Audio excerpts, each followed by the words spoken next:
All right, we're live late night here, 9 o'clock. I wanted to go at noon today, but just had a couple of things pop up, a couple of things happening. Couldn't make it work. Couldn't make it all kind of get together. But 9 p.m. I was talking with a couple of people. I'm going to bring them on here in a little bit about this LSU game and its importance. And so I wanted to get some of you guys' takes. A lot of people were tweeting me what they thought. But I want to jump into it. I want to talk a little bit about some news that we learned about the game today, which I think should be fun, should be exciting. So, but if you're in here, hit the share button. If you're watching on YouTube, hit the subscribe button. And let's get that out and let's get after it. So, we learned today that Hakeem Williams will be in attendance, reported first by Noles 247's Brendan Sinone. And so that's pretty interesting. I think that adds a different dynamic to this game that I think is really, really important. He commits on the 23rd, right? So I think that it would be really, really great to win in front of him. I think that would be massive. Although I don't necessarily know that if you lose, you're just automatically out or anything like that.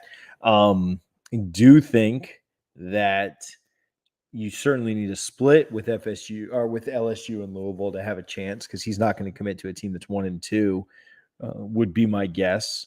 But that provides an interesting wrinkle, provides an interesting dynamic to the game that I think is something to consider in when we talk about how much of a must-win game this is. We're going to talk with Sam from the Listen Up podcast. We're going to bring Seymour on to talk a little bit, but we're going to talk about the game, about its importance for the first part of the space, for the first part of the YouTube show. And then we'll kind of get into whatever else you guys want to talk about, right? Like, we don't have to do a full hour on that. Sam and Seymour, you guys don't have to hang out for the full hour. Of course, you guys are welcome to. But yeah, definitely want to talk that LSU game. I do think it's massively important. It might be okay. I'll save this. I'll save this for those guys to get on. So let's do a quick shout out to Gramco, thegramco.com. Do us a favor if you're in here, go follow Gramco. We haven't done like a big follower push in a long time. Obviously, we really try and push the gummies, push the vapes, push the wake and bake coffee. We really need to get Gramco by like 2K by like mid-season, maybe even by the LSU game. So if you're not following Gramco already, I'm gonna track this tonight, because sometimes I say this stuff and you guys don't do it. So _Gramco, go give them a follow. They're at 1192 right now. So as we start the space, 1192. Somebody write that number down, because I'm going to try and call it out later, and I'm not very good at remembering stuff. So go give Gramco a follow. Again, for all of your Delta 8 needs, vapes, gummies, pre-rolls, wake and bake coffee, the orange hard candy, the water-soluble quick mix, whatever you're needing right now, it's 9:15 at night. Go buy something right away. TJ25 at checkout saves you 25% off. They have quick and easy shipping. It's discreet. You must be 21 or older to order. If you have any questions, you want to know if they ship to your state or not, the answer is probably yes, based on where you're listening from. But if you have a question on that, you can go to their frequently asked questions on the top of their website and find out if they do, in fact, ship to your state. Thegramco.com. Appreciate them. Appreciate all their support. Go check them out. All right, let's bring in a couple of people. Let's get Sam in here if you guys are ready. I don't know if you guys are ready or not, but I'll send you an invite. If not, I can kind of keep rolling a little bit.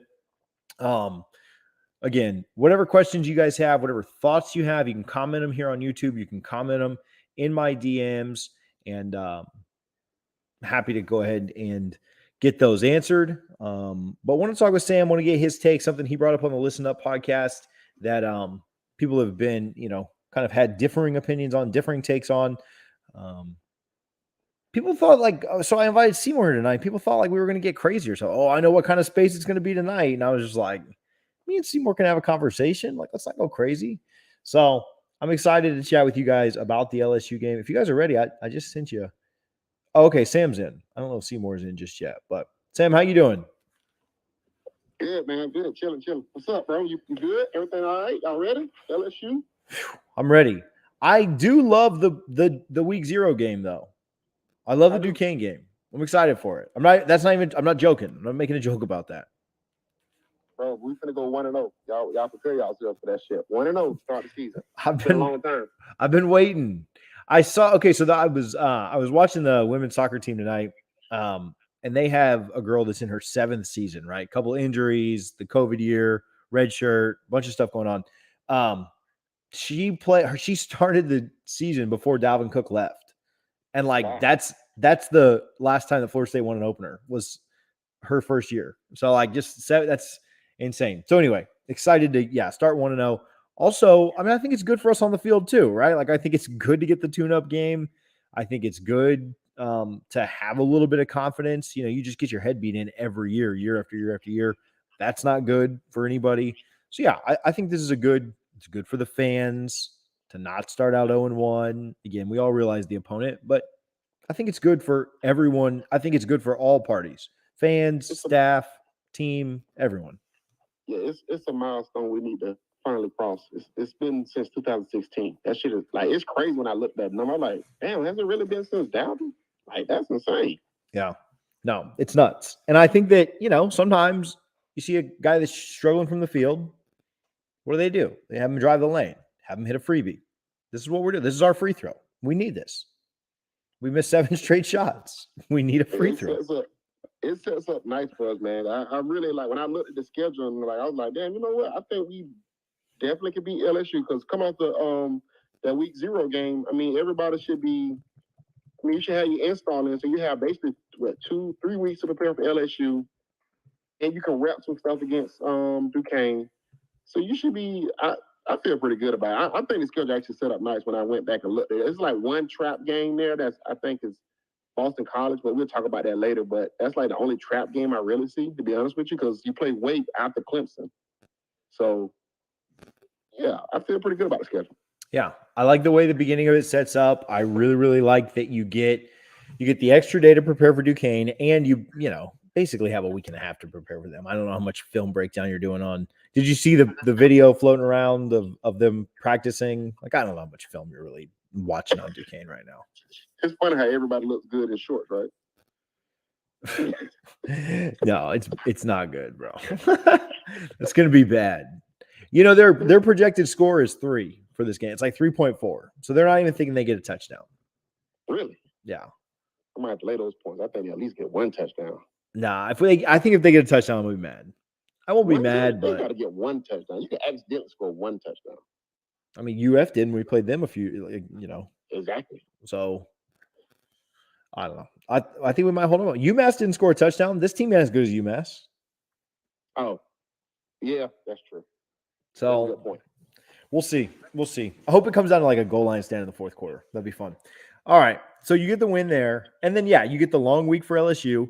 And then either way, we'll talk about LSU a ton tonight, but emotional win against LSU or emotional loss. Like, it doesn't matter, right? Well, I mean, it matters, but you get an entire bye week off to get that out of your system, right? I honestly think that a lot of what we saw from that Jacksonville State game was because of a Notre Dame hangover. It was a short week. Obviously, Jordan was banged up, but I think if you reverse those 2 games, you at least go 1-1. Like if you'd have played Jacksonville State week 1, like I don't think you were losing that. So I like that you get the bye week going into Louisville as well. Yeah, I think it's crazy you said about the Jacksonville State. I think had they settled on the quarterback early on, and I think you win that game easily. But that's that was a time for us to learn, and the coaching staff kind of fucked around in that game. So. But it sets up nice, though. I mean, they know who their quarterback is. I think you pretty much know who all your starters is. Everything should be rep. Everybody know what position they're going to be playing. I feel good about the center position. I know a lot of people kind of concerned about the center position. I feel good because I think even if Darius Washington has to play center, I actually don't think that's a bad thing. I think that's might be a net positive, actually, just based on his athleticism and what he can do. You know what I'm saying? So I actually feel better about the season now than I did probably before they started fall camp, to be honest with you. Really? Your expectations have gone up. Were you at 8 wins there? You're still at 8 wins, or you're just more confident in your 8 wins? Where you at? I feel more confident, and I feel like they're going to win 7 regular season games. They're going to win 8 with the bowl game. So, but I feel more confident that it won't be a disaster, 6-6, 6-6, 5-7, because I had a little concerns after the spring. I was like, man, I don't know about this shit. Like, I just didn't feel too good after the spring game. And some of the stuff after the spring game I heard, I just wasn't feeling too good. But I know some people that watch practice, look at it, and say, I think they can realistically be in every game, and they're gonna beat some teams they got no business. They're gonna beat some teams that we think they wouldn't beat. Now they'll probably lose against some teams that we wouldn't think they'll lose against, because you have to learn how to deal with success. That's like a part of like a team growing up. So I actually feel a little bit better about them winning that 7 to 8 game range, to be honest with you. Yeah, no, I think I'm really solid on 8. I think if you win 8 in the regular season, you play a tough team in the bowl, and you probably don't win. I mean, that's totally a guess, right? Like no clue there. But this guy from this Duquesne, what's this guy from this Duquesne podcast tweeting at me in the middle of the spaces? Here, let me tell him, jump in the spaces. Really? I need to follow him, bro. I'm gonna troll him next week. I haven't been able to troll some. Oh, that's not true. I got to troll Miami fans last year. He's already trolled Miami fans. So, he just totally threw me off there. What were we talking about? Oh yeah, if we win 8 in the regular season, tougher opponent in the bowl, probably don't win that. Like I don't really see a chance to get to 9. I do think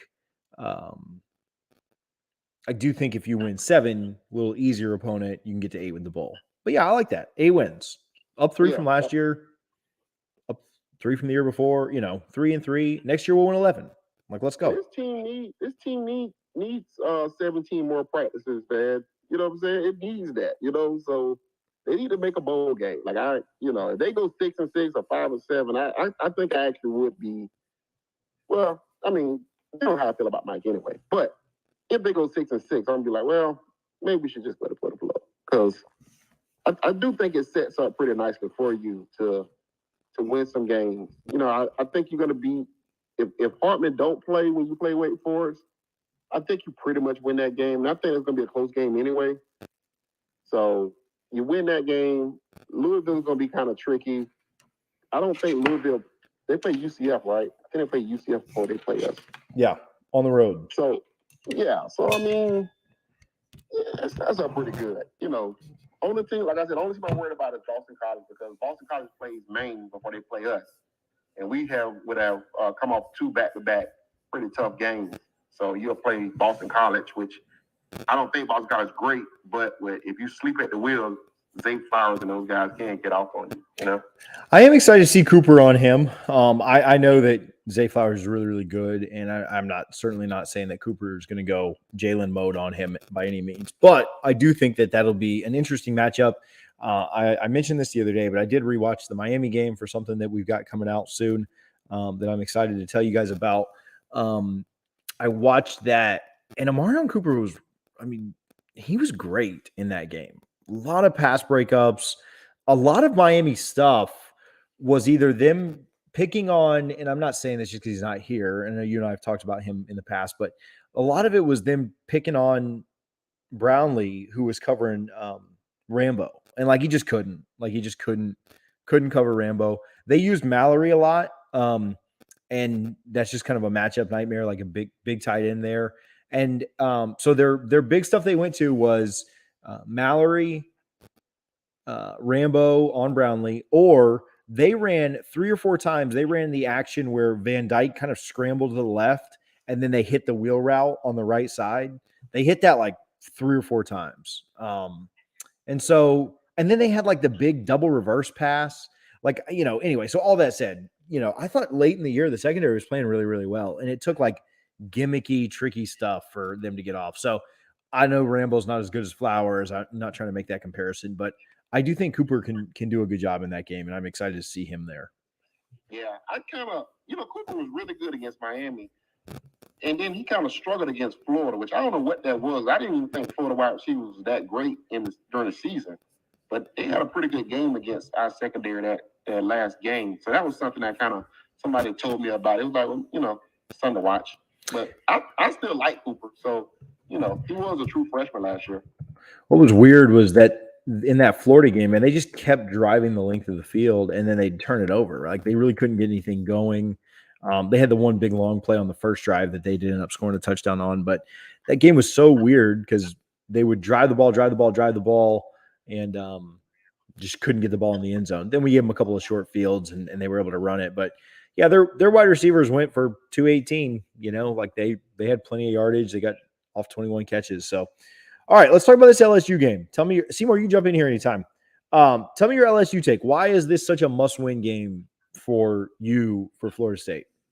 It's crazy, dude. So when I put the clip on, when I said on the pod, I didn't think it really was that controversial. Like I really didn't think it was that big of a deal. But when you look at LSU, the offensive line is pretty young. That's a young offensive line. They don't even feel good about their offensive line. They're probably gonna have a true freshman starting. The 5 stars that they did have the last 2 years, all of them are injured and they can't really play, from what I've been hearing. So defense line wise, we should pretty much dominate them on the defense line. Then you flip it and turn around and say Florida State's offensive line versus their defense line. I do think their defensive line is going to eat against Florida State.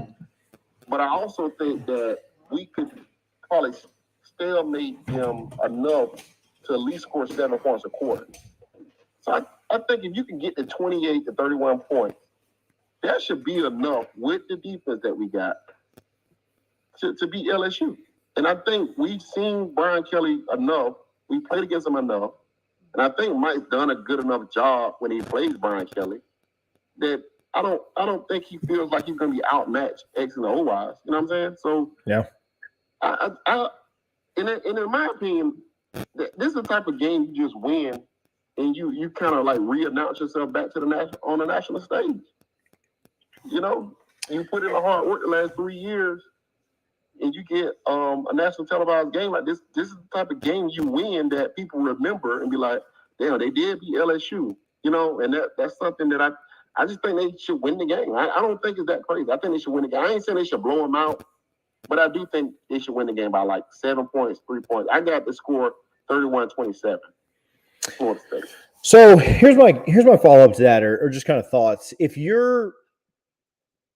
I think that this is an opportunity game. But like if you're predicting I don't want to get on here and split hairs, which is exactly what I'm about to do.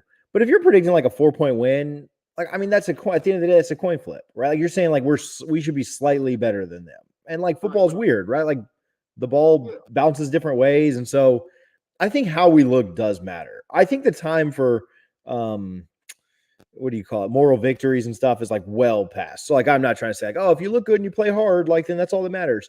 But I mean, I also don't think it's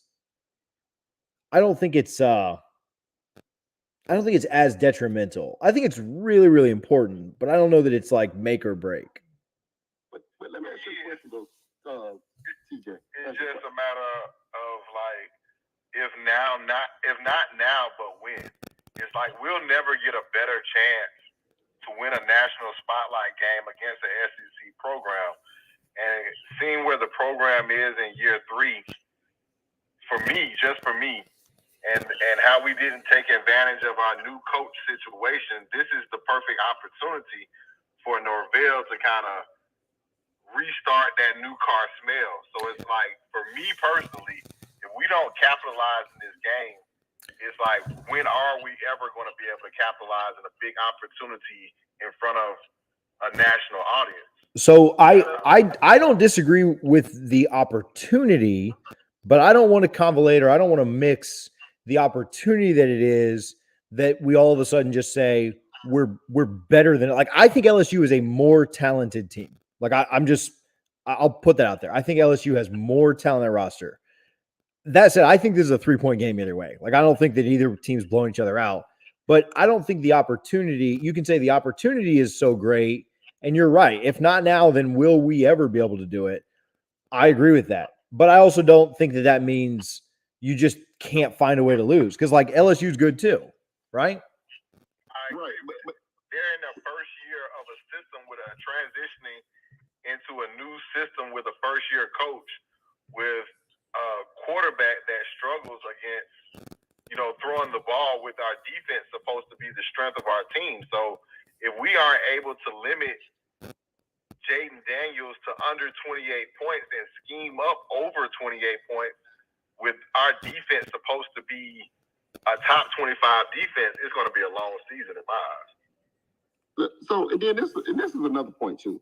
Brian Kelly did not bring his whole staff from Notre Dame to LSU. So he hired a whole new basically a brand new staff. So they got a lot of moving pieces over there. They're not going to have all that stuff figured out by game one. That's their first game. So it's like, why is it crazy to say we should go out here and beat LSU? Because if the game going to be played on the margins and it's going to be played in the details of the game, then we should have all those final points, like basically down pat. You know, I do think if you're Norvell, you have to get to a point with your players where it's not all about how the fan base feel or how everybody feels. It's like it's go time. Like it's time to start saying we Florida State, we're back. So go out there and beat a team that you should beat. Like you should beat LSU. It's really no reason you shouldn't. You should beat LSU. Point blank period. And the biggest reason for should being LSU is, again, because of the transition, new coach, new staff. New quarterback, new offensive line. I mean, none of that stuff is – I mean, they might be – if you play LSU in October, I would say no. Florida State will lose that game by a touchdown, maybe 8 points, maybe 8.9 point game. They'll lose that game, right? Especially if it's New Orleans. First game of the season, I mean, you should beat them. I mean, that's – when you play teams matter. You know what I'm saying? You could be – a team could be better than you, but if you play them at the right time, you can beat that team. And that team still might have a better record than you by the end of the season. But that doesn't mean, but on that day, them circumstances, you should be able to win that game in those circumstances. That's all I'm saying. I think it's, I think that I don't disagree. Again, I'm fine with the take. I have no issues with it. Will probably get really homerish and take FSU in this game when we do our predictions. But I think it's a little, I don't know. I think it's kind of to go to another team. I think that you factor in like the new coach and the new staff and the quarterback issues and just different things here and there, right? And then you factor in the things for LSU, more talented. It's in their backyard. There's a reason they're a favorite in Vegas, right? I think you factor in those things and then you say, okay, well, maybe it's not like, I think the way people hear it is, man, Florida State's an underdog in this game, and you're saying there's no way they can lose. And I think people are like, well, sure they could lose. I mean, it's college football, and they're playing a talented team. But let me ask you this question, TJ. I've been watching college football for a while. When is the best time to get Vegas on and with money? Oh, definitely early. Usually week 2, but definitely early. Definitely early. That's like the ideal time, like to pick out some spots here and there, be like, okay, Vegas is wrong on this. They think this team is more talented because they look at their blue chip ratios or whatever. But I know they got. But that could be about us. We might lose by 12. It's got to go one way, but yeah. But I mean, the best time to get Vegas is always early in college football. Yeah. You know what I'm saying? It's always early in the season in college football. You know, so I just feel like it's one of those games. And then you have to look at it like this. Florida State is going to win some games they're supposed to win. They're going to lose some games they're not supposed to lose. So you have to circle those games and where they're going to be at. And I think LSU is a game I think they win. Boston College is a game I think they lose. You know what I'm saying? So I still think you end up with the 7 wins. But I just think when you play teams just matter, especially when you don't have overwhelming talent. So I'll tell you these are my 2 biggest worries with the LSU game. Number one is our offensive line. And we know that we had the Lyles injury. There have been rumors of other injuries there. You talked about Washington may snap, but LSU's greatest strength to me is probably their defensive line. And it's will our offensive line be ready for that? And then I think LSU's second greatest strength is their talent out at wideout, where if Daniels can put the ball anywhere in play, some of those guys can go up and get them. And I think the position group that worries me the most on defense, and I'm not – so I don't want to say that these are the same, right? Like I'm not saying that cornerbacks worry me as much as the offensive line does. But the cornerbacks are the position group that I'm the least sure about, right? Like I feel good about the D-line. I feel good about the linebackers. I love Jamie and Akeem. So I just think that anytime you roll into a game and your opponent's 2 greatest strengths are your two greatest weaknesses potentially, that worries me because just like last year, I mean, Miami was a more talented team when they came to town, but Jermaine went God mode and ruined their night, right? Got their coach fired. So that's what worries me is that if LSU's D-line just goes off, all this other stuff doesn't matter. You know what I'm saying? Like if they're getting in the backfield and forcing fumbles or making Jordan rush the ball, all this other stuff doesn't matter, right? I do think that if the game is evenly played, I think Florida State has a great chance to win this game. I don't think it's LSU as a whole. You're completely right about where we're catching them, when we're catching them. I think it's great that it's not in Baton Rouge. I think it sucks for the fans, but I think it's great that it's not in Baton Rouge. But I do think that it's going to be a really tough game, and if their strengths kind of overtake ours, then that's where it becomes trouble time. Let me ask you this question though. I expect for Atkins to put a game plan together that says, okay, we're not going to allow the defensive line to tee off on our quarterback, right? Like we're going to run the football, and we'll play a sloppy, ugly game for 2 to 3 quarters, right? Like we'll just play time possession 2 or 3 quarters, like just to ease my team into it and say, hey, we look at this. We got to have time. It's 17. We're not out of this game. We can win this game, right? And then can't you see, like, I can see Jordan Travis making 2 or 3 plays in the fourth quarter when you go up 17-10, or something like that, and then you score a couple more points, got 24, 14. I can see it where they kind of wear LSU defensive line out because Jaden Daniels is not very good, man. So you're going to get some possessions. He's going to give you some extra possession because he's not very good.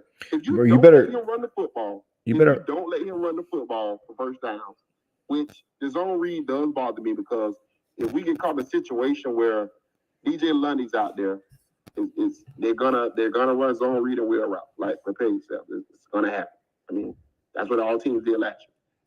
Like, as long as you minimize his running the football and don't do a lot of subbing, like learn your lesson from last year. Stop playing 13, 14 guys on defense. You only really got 12. And just, you know what I'm saying? Like, don't get crazy with subbing and just play your best 11. I think you can win the game. I don't. At some point, we got to grow up and be a big boy program. It's time. We got to come out of the bullshit now. Like, it's time to start winning games. So I agree that they can't. And the LSU fans are in here mad as hell because I guess they don't have a space going on tonight. And, we're just trying to talk FSU and, I'll get to see you guys when if we can, but. One thing that I want to mention right quick, guys, I don't think we're talking enough about the fact, I understand that he's a 5-star, but LSU starting a true freshman at left tackle the first game of the year.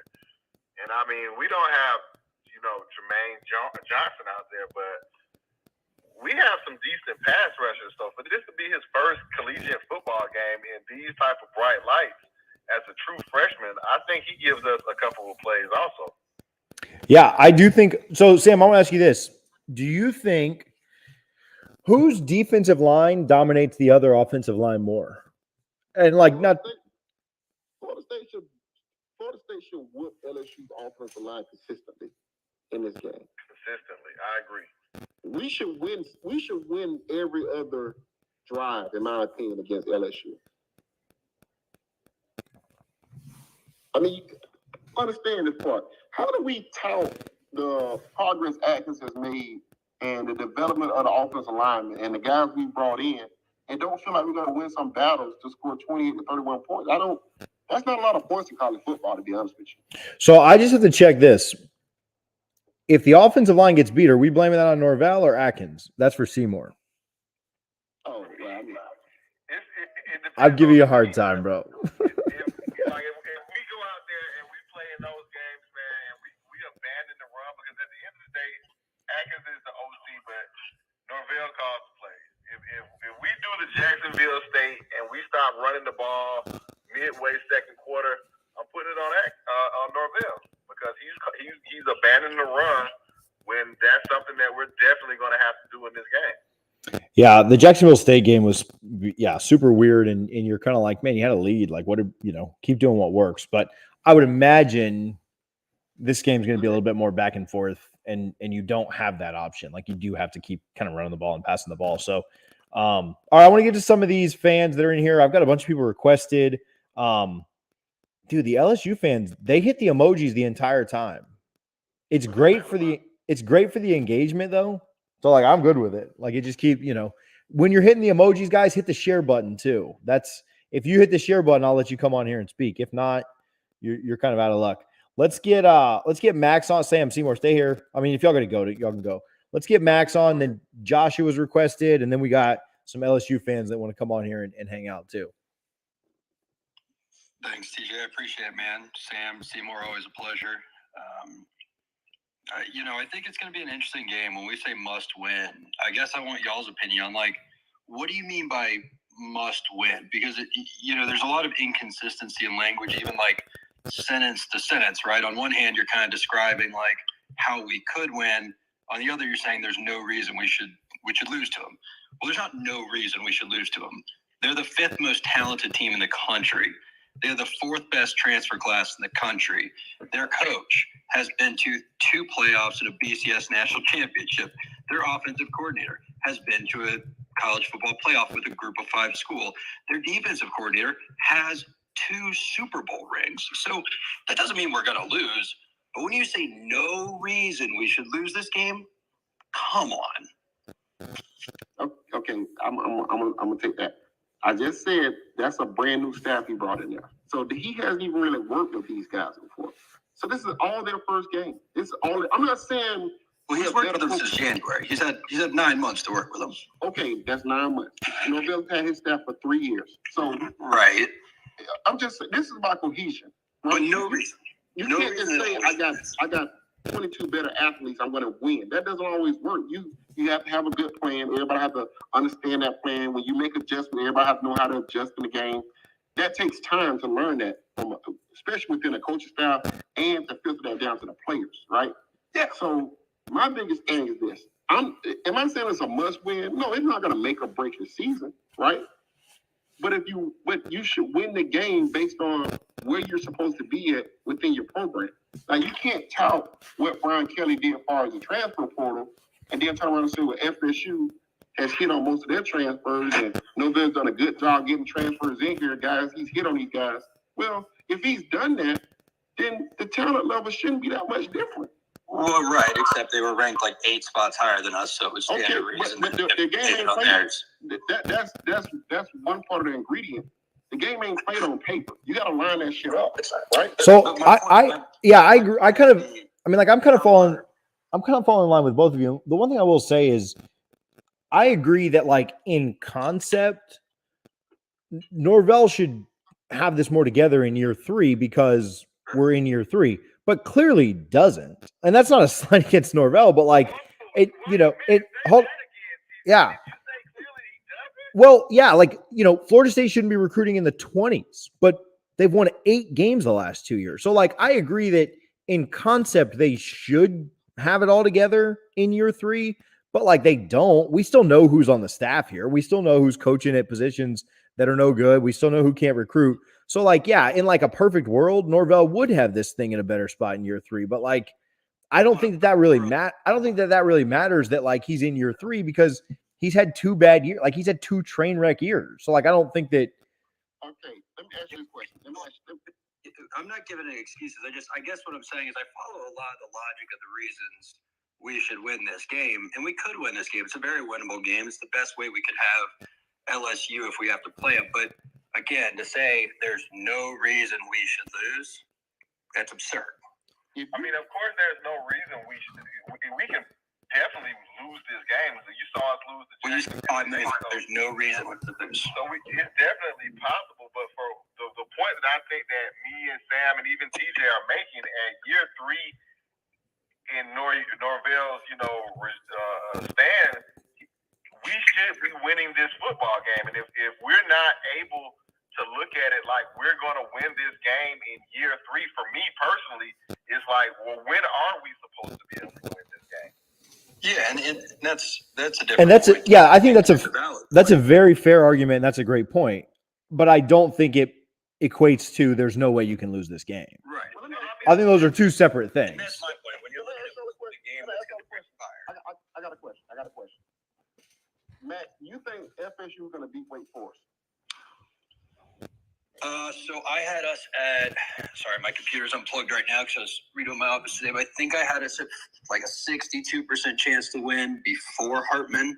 So, adjusted. Yeah, probably a 74, 78. Okay. TJ, you got us beating Wake Forest? Without Hartman, for sure. With Hartman, maybe slightly. So let me ask you a question. If Wake Forest played LSU in the same spot we play LSU, do you think Wake Forest would beat LSU with Hartman? No, God, no. Really?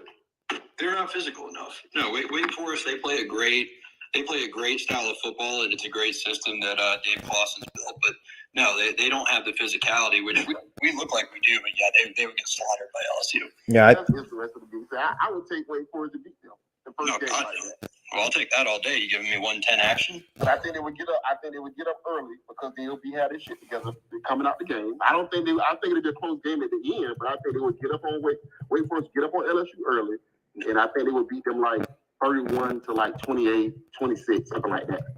But I don't. Yeah, I think I'd have LSU there. I just think their defensive line would be way too much there. Here's the problem, and this is how I see this game going poorly for us, and then I'll tell you how I see it going well for us. It's a constant equation of like both defenses are better than both offenses. So like, where do you find it in the margin? Well, like I've said, countless times now, Florida State was dead last year in starting field position. Reasons being, one, we'd let people get too far into the red zone. So we took a lot of 75s off of field goals. And another reason being that our special teams was just 50 shades of ass. So we need to find yardage and points at the margin, which we are absolutely terrible at doing. Secondly, their team is a bit, geared to be more explosive than us.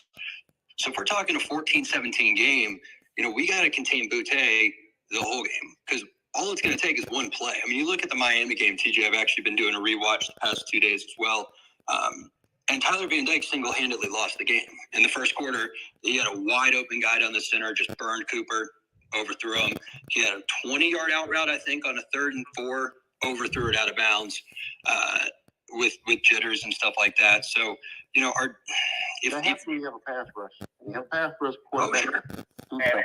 And we've got a bunch of guys from the FCS that we're hoping are good. And it's like, it's an unknown. I think Verse is really good, but we got to see. This is just weird. It's weird to me that we've done all this talking about how good they've been practicing. I've heard they practicing great. I heard the guys look different. They look bigger. They look stronger. But we talking about winning one game that we've got fucking countless months to prepare for. And it's like, well, I don't know. I mean, I don't know. Well, here's Well, yeah, I think that's what I mean. I think but Sam, to your point there, that's how every team in the country feels when it's a 3-point spread either way. Like, I think, like, I know that early in the years where you can get that, I know all that stuff, but like, that's how Utah and LSU and UF feel. Like, You don't feel like you were going to beat Oklahoma when they played them in 2012? Yeah, 2012? No, that was 11. They felt like they was going to win that game. Well, they didn't. They didn't, but I'm just saying, like, it wasn't no, and this fan base felt that way. No, they didn't. Are you kidding me? nah, in 11. That knew that game, dude. Are you? When they played That's one Oklahoma of in Tallahassee. life, I bet. Yeah, EJ. Yeah, EJ wasn't even there. When Clint played. No. Like, got hurt during the game, but we knew his shoulder was banged up going into the season, and there's either way. EJ got hurt in that game. Down that rabbit hole. My point is, I wanted to answer your question though, because I think it's a really salient point for people that hear us talk and don't really know the distinguishing. When we talk about practice and how the guys look and if they look better, that's relative to the team that's won 8 games over the past 2 seasons. But now we have to talk about them relative to another team. So that's the reason for the disparity there. Why? Yeah, I think the defensive line, the linebackers, they look heads and shoulders better than they did last year. But last year, they were one of the worst linebacking corps in the country. So let's say they improved from 100th to 75th. You ain't beating LSU with the 75th best linebacking corps. I don't think it's going to be that small of an improvement, but that's the reason that can switch. Yeah, and Sam, so I want to ask you this, Sam, and I want to get Max. I appreciate you coming on. I'm going to get to some other people on here that are requested, just so we don't stay on here for a couple hours. Appreciate you, my man. I think, and the fan base, we all really may be getting caught up on technicalities because I actually do think the fan base is fairly confident, thinks Florida State that has a really good chance in this game. I just think that they see it as a 60-40 game either way, right? Or a 50-50 game either way. Like, I don't think anybody in FSU's fan base, and somebody, if you do think this, shoot me a DM right now and I want to get you on. But like, I think Florida State has like a 49% chance of winning this game. And it sounds like you're at about 55-60 if you're calling it about a 4-point win, right? So I don't think we're that far off. Now, I do think we completely agree on how important the game is. But I do think we're probably getting caught up on technicalities of like, can't win, must win. What's your position? What's your percentage? But like, you know what I'm saying? Like, what's your if you had to put a percentage on this, a confidence on us winning, you're like 60%, 55, 60%? I'm about 60%. Yeah. So like I'm at 50. So like we're not. Had an injury report. Oh, I got one. I just can't talk about it on here, bro. Just DM me. Yeah, No, that's a joke. I don't have one. Nobody else DM me for anything for the rest of the year. You're an insider. I thought it was a bad thing to say as soon as I got on this thing. But yeah, I think we're like 10% off. So like I think we're getting really hung up on like should or shouldn't or to be like 10% off. You know what I'm saying? Right. I just feel like if the game gonna be close, We should win if it's close. If it's a close game, we should win in the margins going into year 3 with basically us having some sort of identity and Norvell knowing these players and knowing who they are and being in the trenches with these guys. We should win if it's a marginal game. Like it just pisses me off that, you know what I mean, we're going into year 3 and we're talking about a marginal game with a first-year staff, like Sam said, and we're not expecting and, holding this staff accountable to get the win. Like, I'm just there. So season over if we lose this game? No, it's not. Season's not over, but for me, like I said, for me personally, it just lets me know that Mike's not the guy, because if we're going into year 3, like the post is this a must win for Mike Norvell? For me, yes, it is, because it's like we'll never get a better opportunity under our current status to be able to bring ourselves back to national relevance.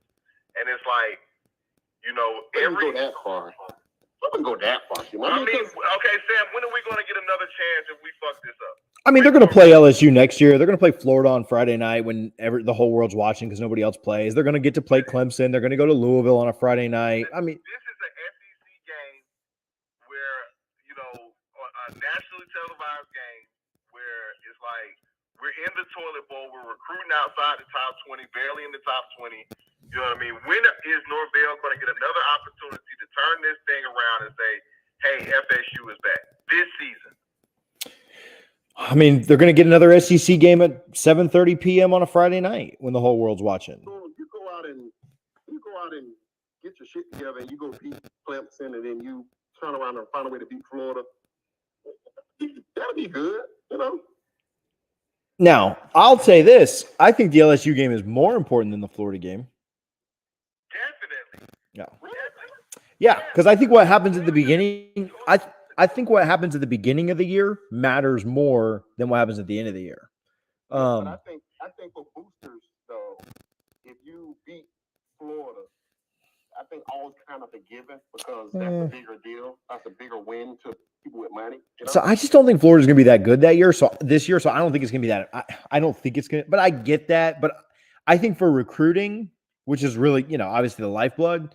Like last year, if we start out 4-0 instead of 0-4, and then still finish with the same bad record, like we keep all those I don't know, maybe not the same record, but like I don't know. I think that the start is so important. Like it probably gets a guy like Hakeem locked in. It probably gets a guy like Hakeem locked in if you win that one.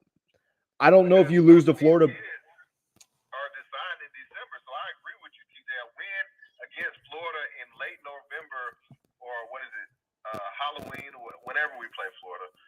By that time, these kids have already made their decision with early signing period being December 12th. So it's like I Yeah, and I think it's interesting because I just don't think it's a good recruiting staff. So I don't think it really matters. I mean, they do their best work in the portal anyway. So. I agree with that now. Yeah, and I think it also gives you the chance to have more primetime games late, right? Like you win this, and then say you lose to Louisville, but you come home and you beat BC and Wake. Well, you're 3-1 with a win, against a top 25 opponent. Your NC State game is probably a primetime matchup, right? And even if you lose that, then you're 4. What are you 3-2 or you 4-2? I don't know what the record is there, but you're playing Clemson in probably a ranked matchup too, right? And so if you had somehow, if you lose, you beat LSU, and then say you go on the road and lose to Louisville, and somehow you upset NC State, which you played them really, really well last year. The Clemson game is game day. Like game day is coming to Tallahassee. So I think that's why winning early matters. Then you could lose to Clemson, you could lose on the road to Miami, you could drop a heartbreaker to Florida, and you still got all the benefit of game day coming to town, the early momentum in recruiting, kids already being locked in. Could kids decommit late? Yes, but I think we see that less than when you just have, you start 0-4 and go from there. So, yeah, I think there's a lot of benefits to starting fast. I think that, if you ask me in any given year, do I want to beat Florida more or do I want to beat LSU more? I'd say Florida every time.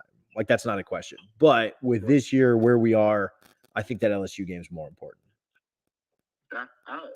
We can. Yeah, I guess so. I guess. I think. No, we can disagree. We don't. That's all right. I actually agree with TJ on this one, man. Because if we lose to LSU and then we lose to Louisville on a Friday night, the fire Mike Norvell spaces are going to be every other day for me.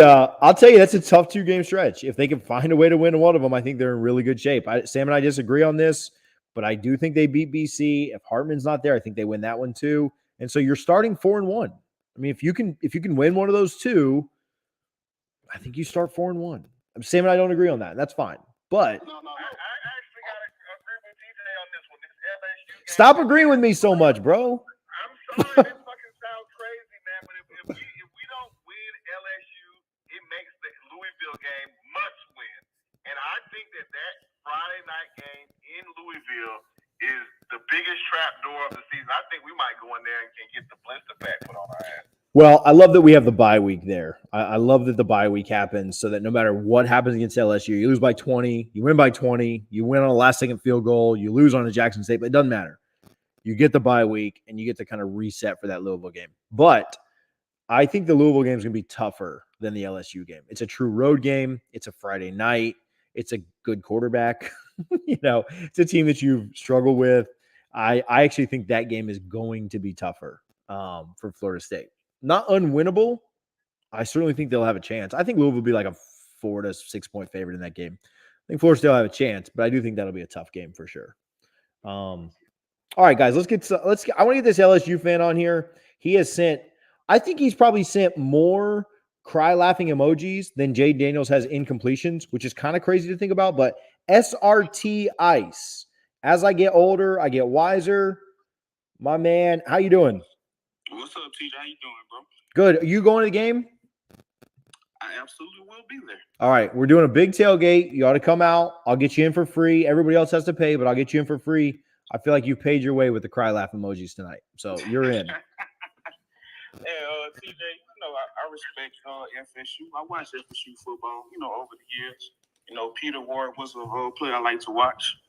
But wait, I want to tell you something real quick too. If you're going to tell me that, I like LSU. Like I've always liked LSU. Not like I don't cheer. Like I'm not like watching every single one of your games. But first of all, you play Bama every year, right? So we want you to beat them because take down the monster. You play Florida every year. Of course, we want you to beat them because big rival. And then the schools are so close to each other. I like the colors. I'm a Lakers fan. Like I've always liked LSU. Like I don't have anything LSU. Like I don't have any gear or whatever. But like LSU is my SEC team for school for sure. Gotcha. So the respect is mutual for what it's worth. Yeah. But now go ahead and crap on us. Go ahead. I know you were setting me up to tear me down. I'm not gonna crap on FSU like Sam over here. And my issue is with him because he was talking some cash money shit that he came back up with facts. Number one, he said talking about the staff. Them Bracken House and Kelly have worked together before, so they're not new. Okay. Number two, Okay. you was talking about how y'all defensive line will dominate our O-line. That is definitely not a fact. You talking about we have a true freshman left tackle. Yeah, he's a true freshman, but he doesn't play like a true freshman. How you know that? How many games you watch him play? Exactly. Have you watched him in any college film? Well, guess what? Y'all go watch him on Labor Day week. That was hey, I'm gonna try and mediate this. I'm gonna try SRT. I'm gonna try and mediate this, but that was a good point by them. That was a decent point. But you might be right. If you're right, you come back in here on the Spaces on Sunday night and you tell them. But I'm just telling you, that was a good point by them. No, it's a good point. But to say, and then you Sam also said that our offensive line was garbage. In so many words. Yeah, y'all wasn't good last year. That's true. That's last year, bro. Freshmen to come in and solidify the left tackle position. That doesn't speak very volumes of y'all's depth at the most important position on the field. I mean, he was a 5-star tackle, bro. Okay. I mean, and he is that guy. Yes, as a true freshman. There have been plenty of true freshmen that come in that has solidified their position ahead of senior players. To be All-American first game of the year. I'm not saying All-American, but he's not gonna play like a freshman. That's what I'm saying. But he is a freshman. Regardless of the title, he's not gonna play like one. How do you know that? I mean, yeah. How do you know? Please explain. So what in FSU history have shown you that they gonna dominate anyone's offensive line? Sam? They dominated Notre Dame offensive line last year. That's Notre Dame. Okay. That was one of the best offensive lines in the country. And so, and who won that game? You asked a question. Well, who won that game? If a defensive line dominates the O-line, that should give the upper hand to win the game, correct? It gives them the upper hand, but it doesn't determine who's going to win the game. I don't know what we're doing right now. Yeah. I don't either because I mean, he's What's your questions. SRT? What's your score and how's it going? Like, how's the game going down? This is what we need to hear. See, I'm not gonna be like Sam, be like, oh, we about to do X, Y, and Z. I think it's gonna be a good game because FSU do have athletes on their side. Yeah, I'm not gonna shit on FSU. Sam only called it in Sam's defense, and I was arguing with Sam earlier, so I ain't trying to defend Sam super hard here. But Sam only said it was gonna be like a 4-point game, so like he ain't trying to go crazy either. He's just sensitive, CJ. Let him get it out. I'm sensitive too, though, so I get it. No, Sam. I'm not sensitive. Okay. That shit you was saying was some bullshit. Oh. You can say your team. I don't have no problem saying, Sam, your team gonna win. You supposed to ref for your team, but to say the shit that you were saying with no proof behind it, and you talking about these last 3 years, and you haven't seen none of that shit that you was just talking about. You can't say that shit coming up, bro. I've seen our defensive line dominate good teams stuff last year. But it resulted to wins, did it? No, we got a bad coach. Yeah, but at the same we time, got some wins though. The Miami game was won by the defensive line. If you want to speak on a game that the defensive line won, I mean, okay, that's cool, bro. So I'm not gonna shit on Florida State and be like, oh, LSU about to do X, Y, and Z and all that type stuff. Because neither one of us know until that Sunday. I'm shitting on LSU. But I want to beat y'all. But I need your score prediction. I need the score. Score prediction. I think it'll be 35-21. Woo! I didn't think you would have us beating y'all by that much, but I do like your confidence. I do like what you got, Florida State. Florida State wins 35-21. I'm also being told that freshman left tackle was a 4-star, number 9 offensive tackle, according to 247. leave these folks, women and wives alone. No. They're coming into space gunning for you. Whew. Leave women alone, man. Look, I agreed with Seymour on some stuff. I defended Sam. This ain't really my night, it seems like. Hey, man, you're seeing the light, BJ. You're seeing the light. Walk in. Listen, we can fight against each other, but don't let these pansy Tiger fans come in here and try and stir us up, bro. I'll make Seymour defend Norvell before some Tiger fan gets me riled up, bro. Kraken, what's cracking? That's a terrible joke. This dude said, "What is cracking?" What up, y'all? What's up, baby? A bad bitch enthusiast himself. Bad bitch enthusiast, what's going on? My boy Seymour, Sam, how y'all doing? How's everybody doing out there? Shout out Graham Co. Fuck everything orange but the candies. You know what it is. Man, so, I've been listening to you guys talk, and I agree with a lot of the stuff that y'all are saying as far as we should win the game. But what I think you ought to do is you should specify what you see happening. Me personally, I think that we're going to win the game because Jaden Daniels isn't that good. Or at least he better not be that good for Norvell and them not to have passed on him when we needed some more fucking quarterbacks here in Tallahassee talking about he's not good. So he better not come out there and whoop our ass. He's a below average quarterback. If you go look at his stats from last year, even the games that he had high passing numbers in, it was because his weapons got off. Now, he has weapons in Baton Rouge. But I think that he's going to throw us the ball 3 times, personally. I really do. I think he's going to be pressing. I think he's going to be trying to make plays. And then probably around like the midway through the third quarter, they're going to bring the other quarterback in. And I think we're going to get another turnover some kind of way off of him. And that's how we're going to win the game. Seymour is exactly right, in my opinion. I think it's going to be one in the margins. And what Norvell can take from this game, I think, because we're not going to come out of it having beat these motherfuckers by like 4 touchdowns or nothing like that. But what he can take from this game is if our discipline is the reason for us winning the game, if knowing where to be, how to be, how you do anything is how you do everything, climb, all that bullshit. If that's why we win the game, then I think he's got patience from fans like myself who are tired of what we're seeing, but understand that building a team is more than just, recruiting on NCAA or whatever, even though in this era of NIL and the transfer portal, it's very, very similar to that, personally. So that's just what I think. I do think we're going to win the game, but I do think it's going to be in the margins, hard-nosed defensive play, like, Jamie Robinson popping the ball out a la Tyrann Matthew since we're playing LSU, some shit like that. That's what I think is going to do it for us.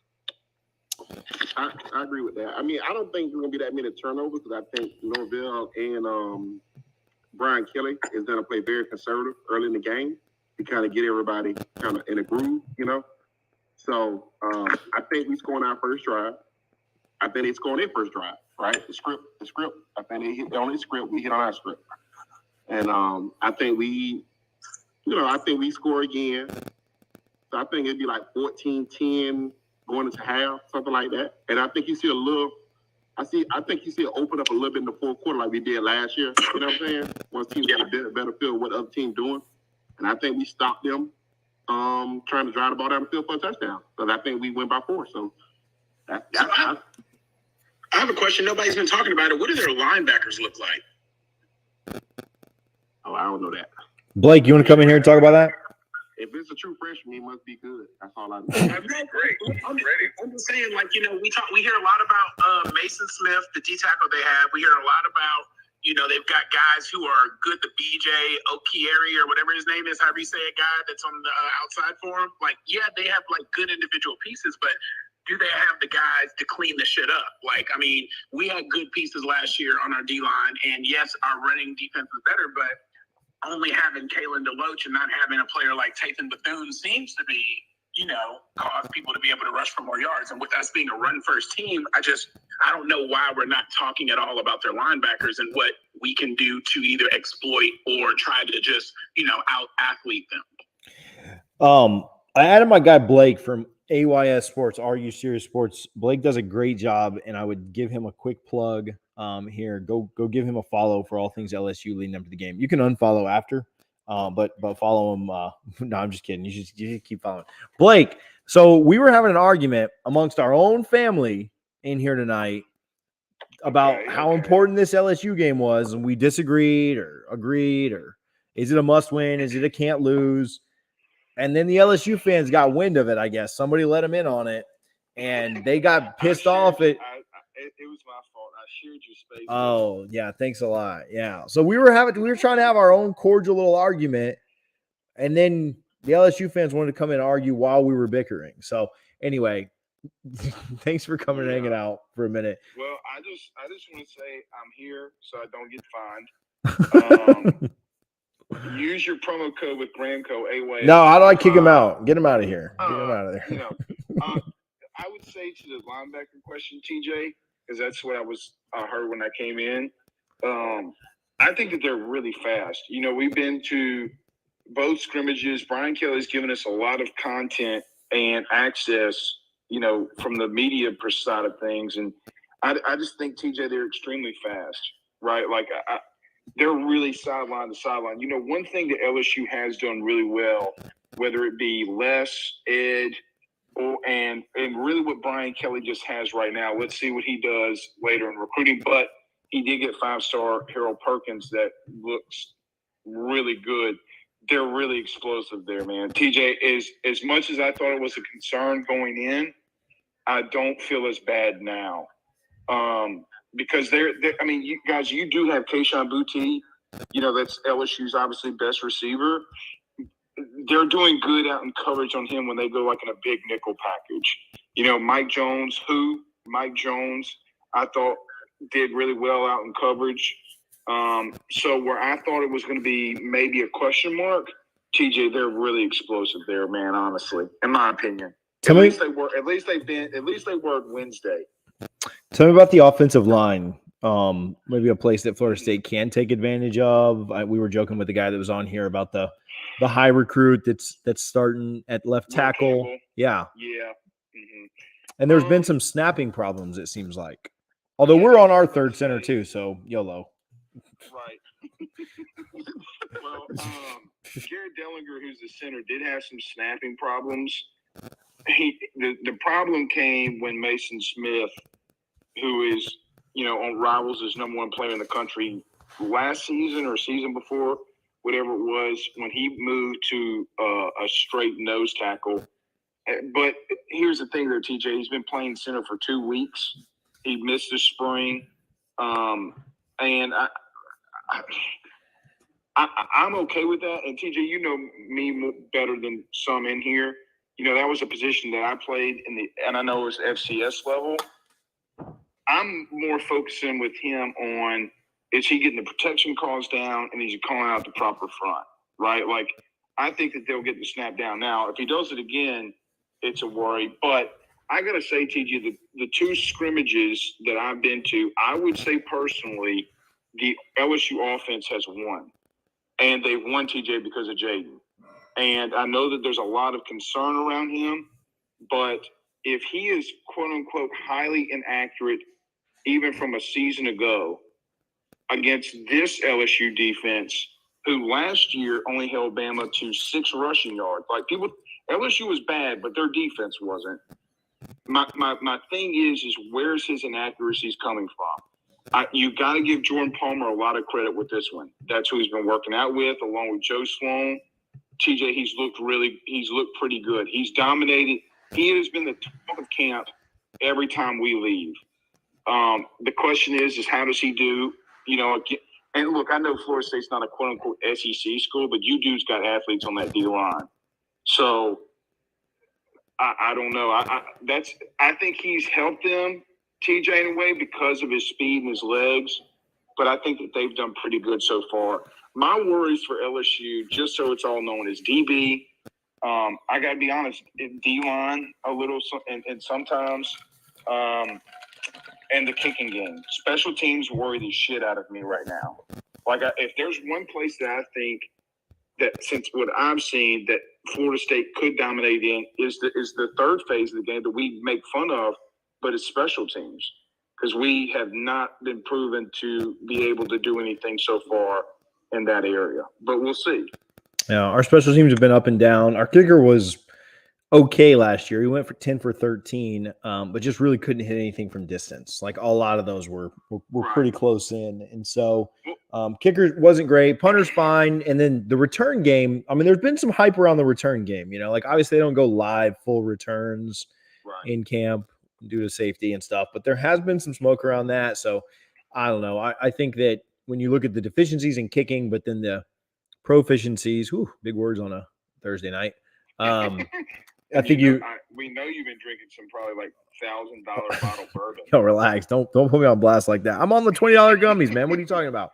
TJ25 at checkout while y'all are getting those at thegramco.com. But yeah, I think the return game is something that Florida State may, but return stuff can be fluky, man. You get a guy to make one guy miss and you're gone, right? So what? Okay, somebody asked this, and I'll let you get out of here. I appreciate you jumping in real quick, but I think we know this game is really, really important for Mike Norvell. How important is this game for Brian Kelly? I think it's bigger for LSU more than it is Brian Kelly, because if he loses, TJ, I mean, he's guaranteed $89 million after that, right? He's still guaranteed $90 million. They're not going to fire him, or nothing bad's going to come of it.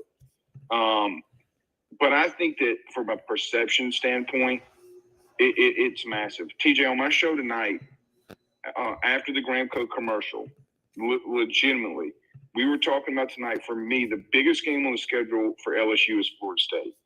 Because if they can start off 4-0, 5-0, 6-0, it brings a different perception back, because their schedule is more difficult on the back end than it is the front end.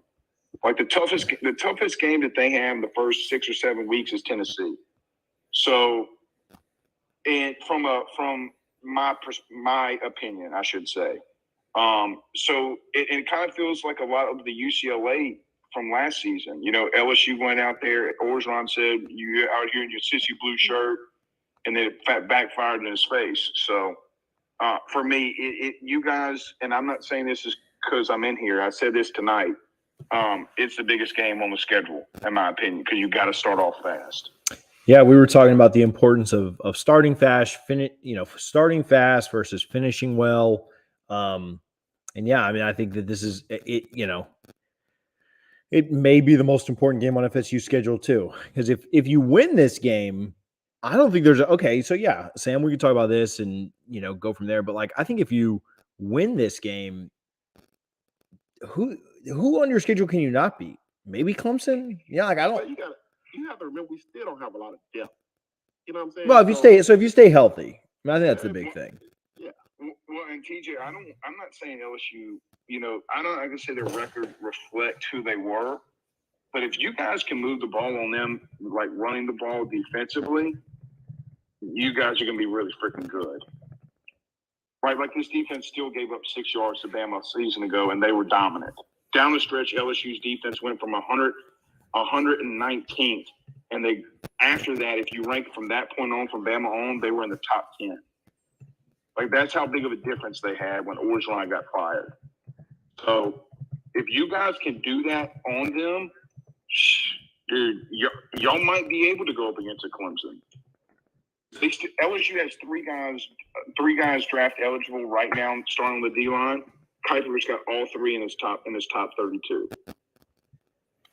Your defensive line certainly worries me the most. On from a matchup standpoint, we've had some injuries along the offensive line.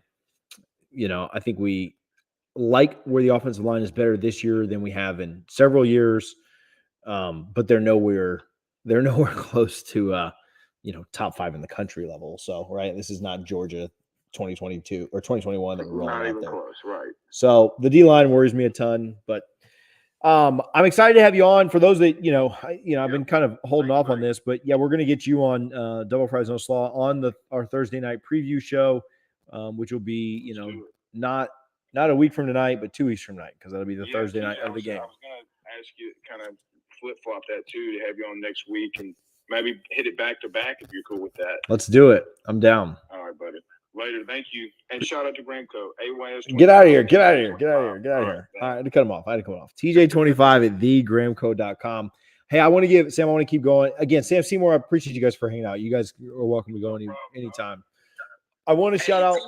TJ, Gramco got y'all working hard out here, don't they, man? This Gramco, that every time I turn around, bro.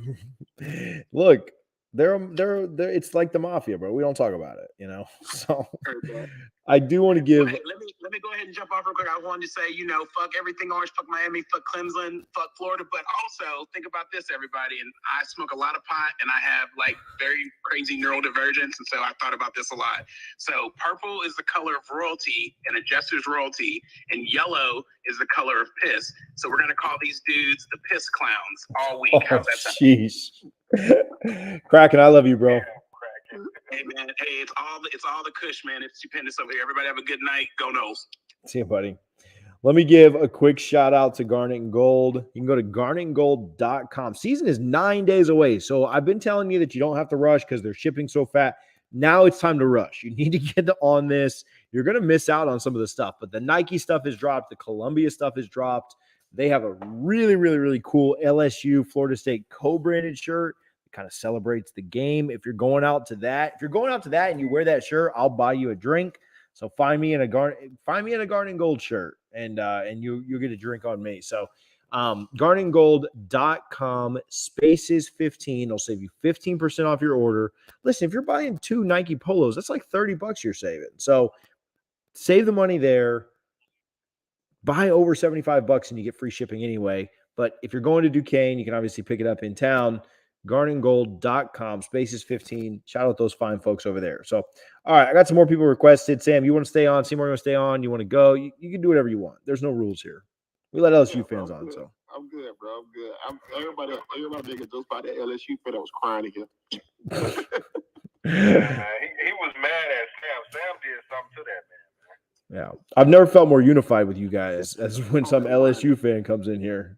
Get Gabby on here. Gabby, come talk some Miami smack so I can go closer with Sam and Seymour too. Josh, what's going on, bro? Hey man, it's kind of like family, right? You can say whatever you want to your family. Someone else says something, we're all gonna speak up, right? Right. Someone comes from the outside, we're gonna come at them real quick. So all good, man. But yeah, no, just it's been awesome so far tonight. Really enjoying it.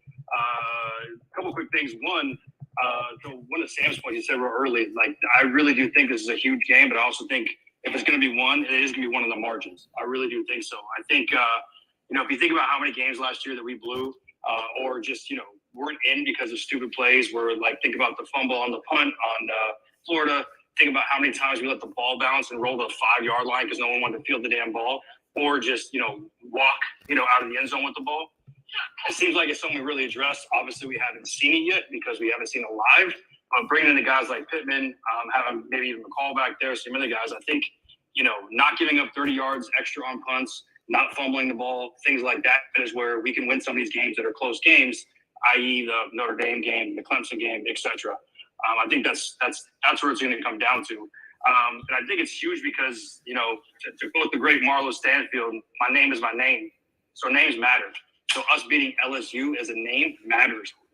If they were a 4-win team, still beating LSU matters.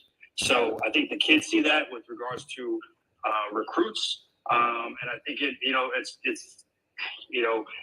I will preface it to say if we win this game, we're hyped, and then 2 weeks later we go shit the bed against Louisville, we're going to hurt ourselves. But I still think beating LSU goes a long way. Yeah, I think the game is massive, bro. I think it would be massive in so many aspects. I think if they beat, and that's what I was alluding to with Blake coming on, right? If they beat LSU, whether they win or not, you're not going to go into another game for the rest of this year not thinking you have a chance, right? Clemson, again, probably being the toughest. But, like, you worried about going on the road to Miami if you beat LSU? No, right? Like, you worried about Florida coming in Doak? No, of course not, right? NC State's going to be tough. But, like, I think you can be – and then you might lose all these games. But you're going to go into all these games with the confidence. And, I mean, I will say, and even Sam has said this before, like, I do think Norvell does a good job of getting the team up, right? Like, even at 0-4 last year, he had the guys fighting. And so I do think that they're going to be a confident bunch, and they'll go out there and give their best effort, every game, win or loss in the LSU game. But I do think that this would be massive for so many levels. Recruiting, booster support. You want to see Rising Spear take a big leap? Let him be LSU, right? Let us have Hakeem Williams smoke for a week. They'll do another 1,000 subscriptions, right? So, yeah, I mean, I think for so many reasons this game would be huge. Sam, what are your thoughts? Well, sorry, to that confidence point real quick, is if you got to consider besides Fabo, Coop, a couple other guys, a lot of the guys that played in games like Clemson were freshmen and sophomore last year who have only been part of a bad program. And they realized they almost come out of that place with a win. So you're talking about confidence. I don't think they're going to go in, as scared maybe as they were last year. I think they're going to go in supremely confident just because they know they can hang with them, and they were so young. Sam, what you got? I ain't got nothing, man. I think they're gonna beat LSU. I mean, I don't know. I feel like they're gonna beat LSU. I don't feel like. I'm not as timid with it as everybody else is. I got a little bit more confidence in it. I don't know, man. I think the defense is gonna be good enough. You be healthy enough. I think we have our center. I think we'll be all right. I think we're gonna win the game. I think Jordan Travis gonna make just enough plays. I think we win the game, and I feel good about it.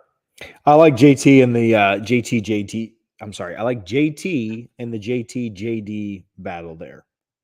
I think Jordan Travis is better. I think we should win the game, but what you got, Seymour? You haven't made a prediction yet. What's your prediction for this? I mean, I think that we should win the game, and me being a Nole, I think we will win the game, but I don't put it past this staff finding a way to fuck it up. I'm just gonna be. I have so little faith in, like the thing about Norvell that pisses me off sometimes is he doesn't stick to what we are good at. And in this type of game, if he doesn't stick to what we do best, we're gonna get embarrassed. So it's like, has Norvell learned from his past mistakes is the biggest thing for me. I know he's learning on the job with a lot of what he's doing, but it's like, is this the year where he finally puts his big boy fucking belt on and realizes that he's not in Group of 5 football anymore, and that sometimes it's okay to win ugly? And I don't think that prior to this season that he's understood that. So I'm hoping that he understands that it's okay to win ugly in big boy football, and I think that we're going to win the game. This is the make Seymour have faith again game. This team had no depth last year, so they wasn't good on special teams last year. This year they brought in 11 wide, like 25,000 wide receivers, 25,000 tight ends. They brought in all these players, so you should be deep enough on special teams that you should be good on special teams now, right? Guys that were starting last year are now backups, so now they're on special teams. You should be good enough on special teams to play on the margins with teams. And Norvell was a good special teams coach when he was at Memphis. He had good special teams at Memphis. So special teams should be better. And it was decent his first year when he got here, right? So I just think they should be like, do we think the team is getting better, or we just saying that? I mean, which one is it? I think that's my biggest issue with all of this. Like, is the team getting better? Do we, like, they competed last year, right? Y'all, we kept saying, lose big, lose small, win big. Okay, they lost small last year. Can we now win small? Ain't that where we at? I like it. I'm with it. I think you could see a scenario where they lose this one and then win some other games they're not supposed to. But I do think this one's important. Sorry, also I think we addressed too. I mean, think how many ridiculous fade routes we threw to 5'8" guys last year. Having someone like Johnny Wilson to be able to go in the back of the end zone and goal line plays. Having, obviously Pittman's not as big as him, but having guys that are viable. I mean, all those teams last year were able to basically stack the box. They weren't worried about any of our wide receivers. I'm not saying our wide receivers are first round picks or game breakers yet, but we're vastly better in that spot than we were. To Seymour's point, though, I definitely agree with the fact that Norvell's got to stick with what we do. I don't know if having Kendall Briles there made him question some of the plays, and he would kind of get in a funk and just start trying to throw the ball. We could have ran it. I don't know what it is. Now, I know Atkins is not really, having much input, even though he has the title this year. But, I mean, if you just put those factors, look, I'm not saying 9 wins, any of that, but I'm saying some of those games that were close, we've addressed some of that. And if we can't pull this off, then, yeah, I mean, Seymour's going to pull me more over to his team. Not going to lie. I'm not ready to give up. Josh. Yeah, I'm not ready to give up after one game either way. But I mean, we'll lose by like 30. Then yeah, like I'm all about it. But Josh, I appreciate you, my man. Appreciate you. And thanks for the Garden and Gold. Just ordered a bunch of stuff for my pops and my nephew for the game we're going to. And I already have a whole closet full, but appreciate you. And have a great night. Seymour, have a great night as well. And Gold Noles forever, man. All right, Josh. Love you, baby. Appreciate you, Josh. Yeah, because I do think there's a path, right? Like, there's a chance you lose this game, but you come out and beat Louisville in 2 weeks, and then you beat BC and Wake, and you're sitting at 4-1, going in NC State. I would have really liked to beat LSU, but you rebounded from a tough loss, right? And you're 3-0.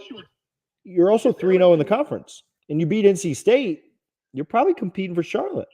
So I don't know. If Jaden Daniels have a good game against you, and LSU beats you by 2 touchdowns, they comfortably beat you, right?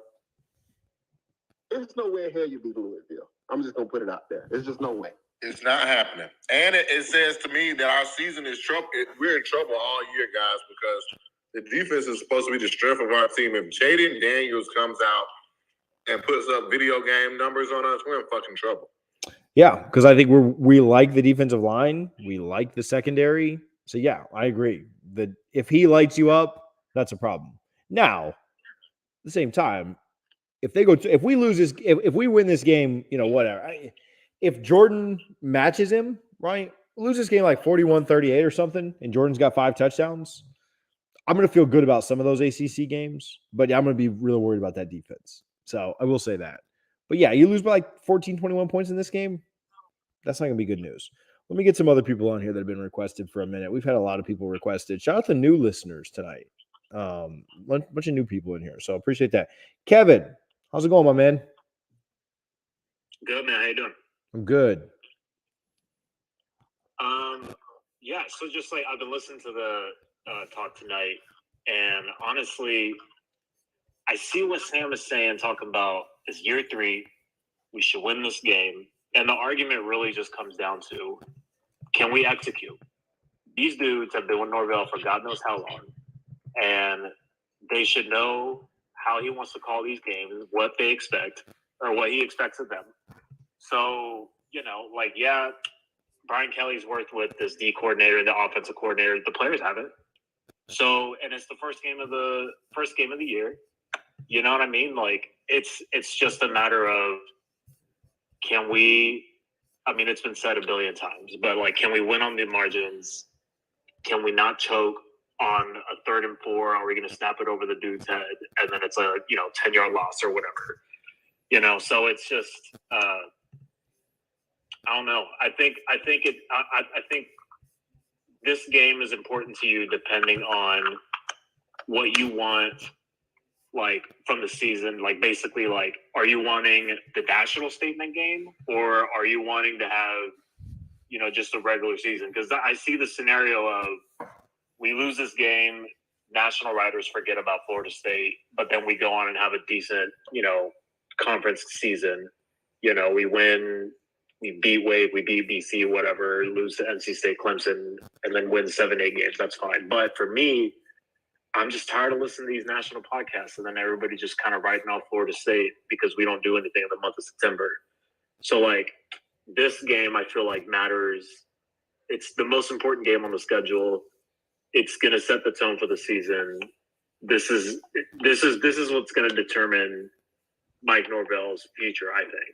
Like, he needs to treat this like this is a Super Bowl. He's got to throw everything out there and just make it happen.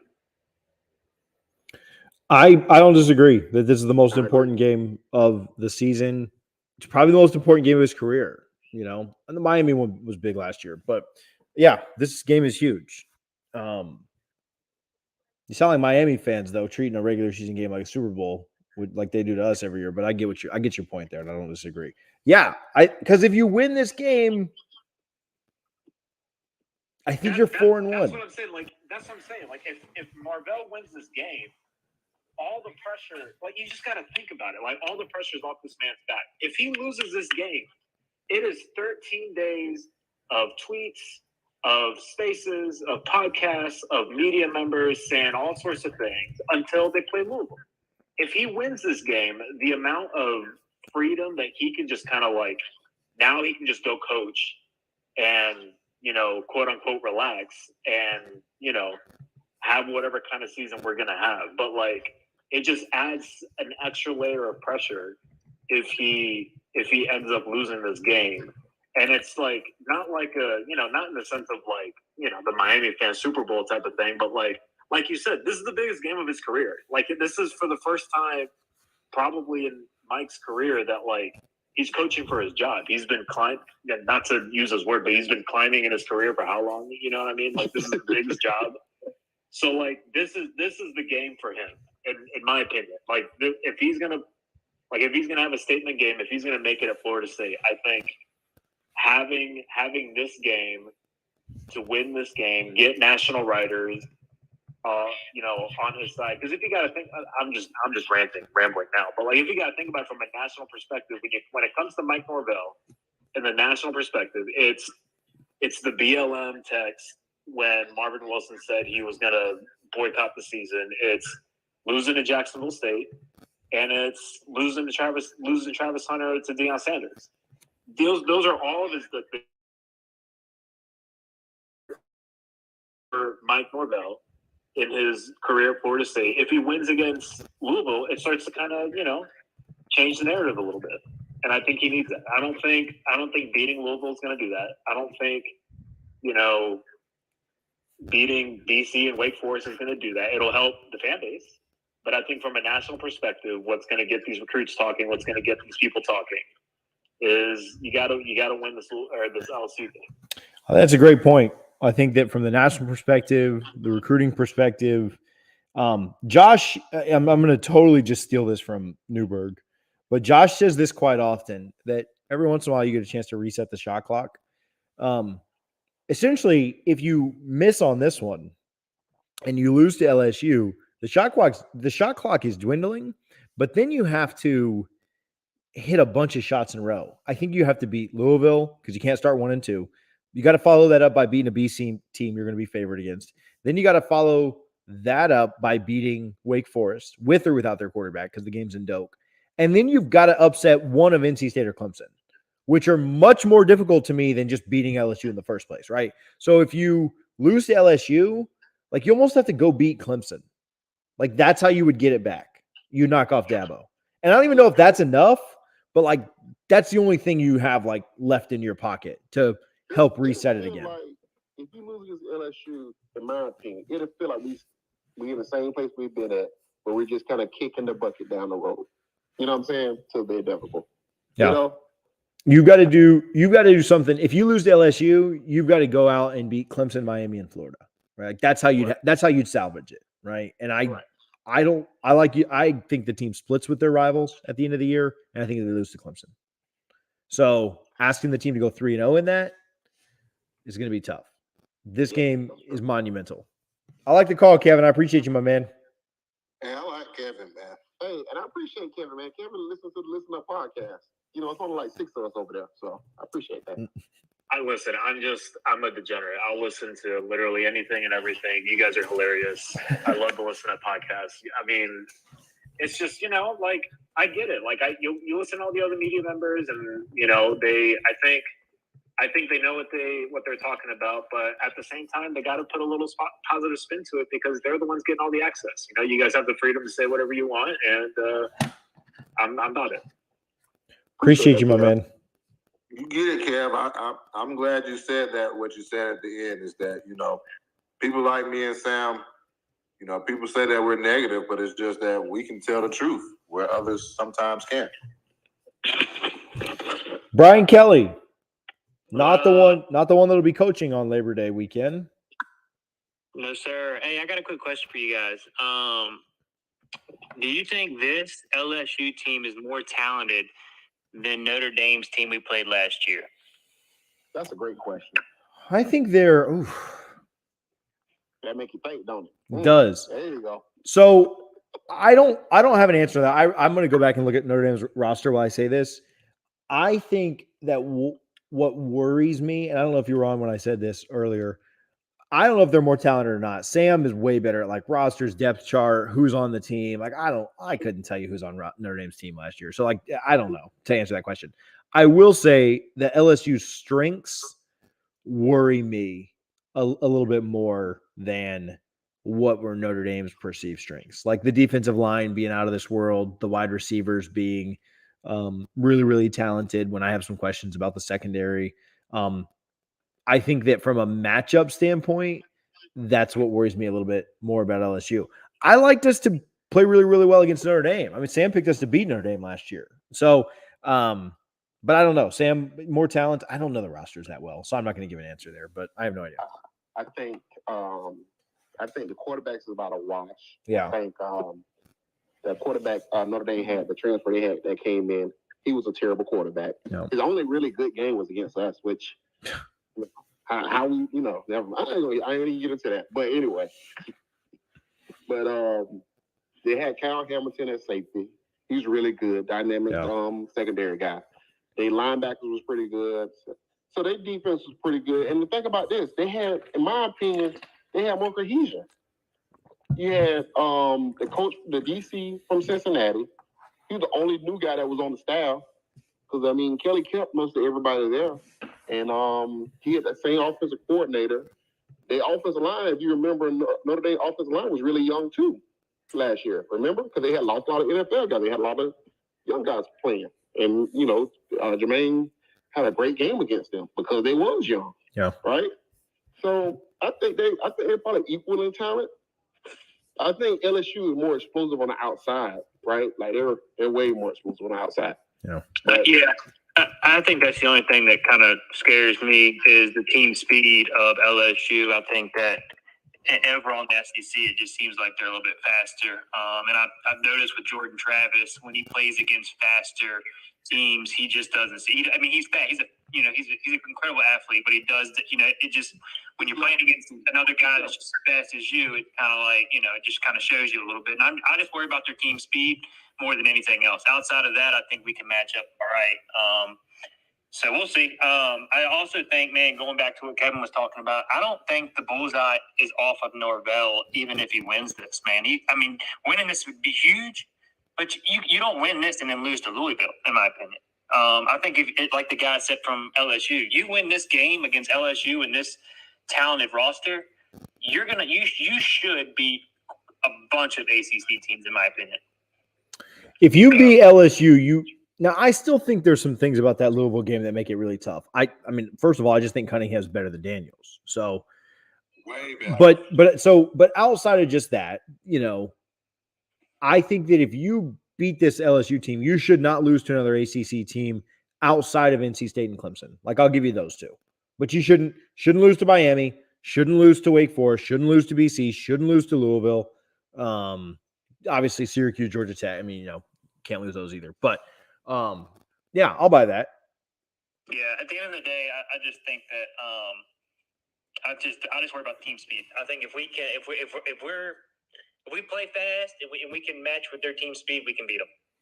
Outside of as long as we win special teams and don't do stupid stuff with field position and stuff like that, I think we can win the game.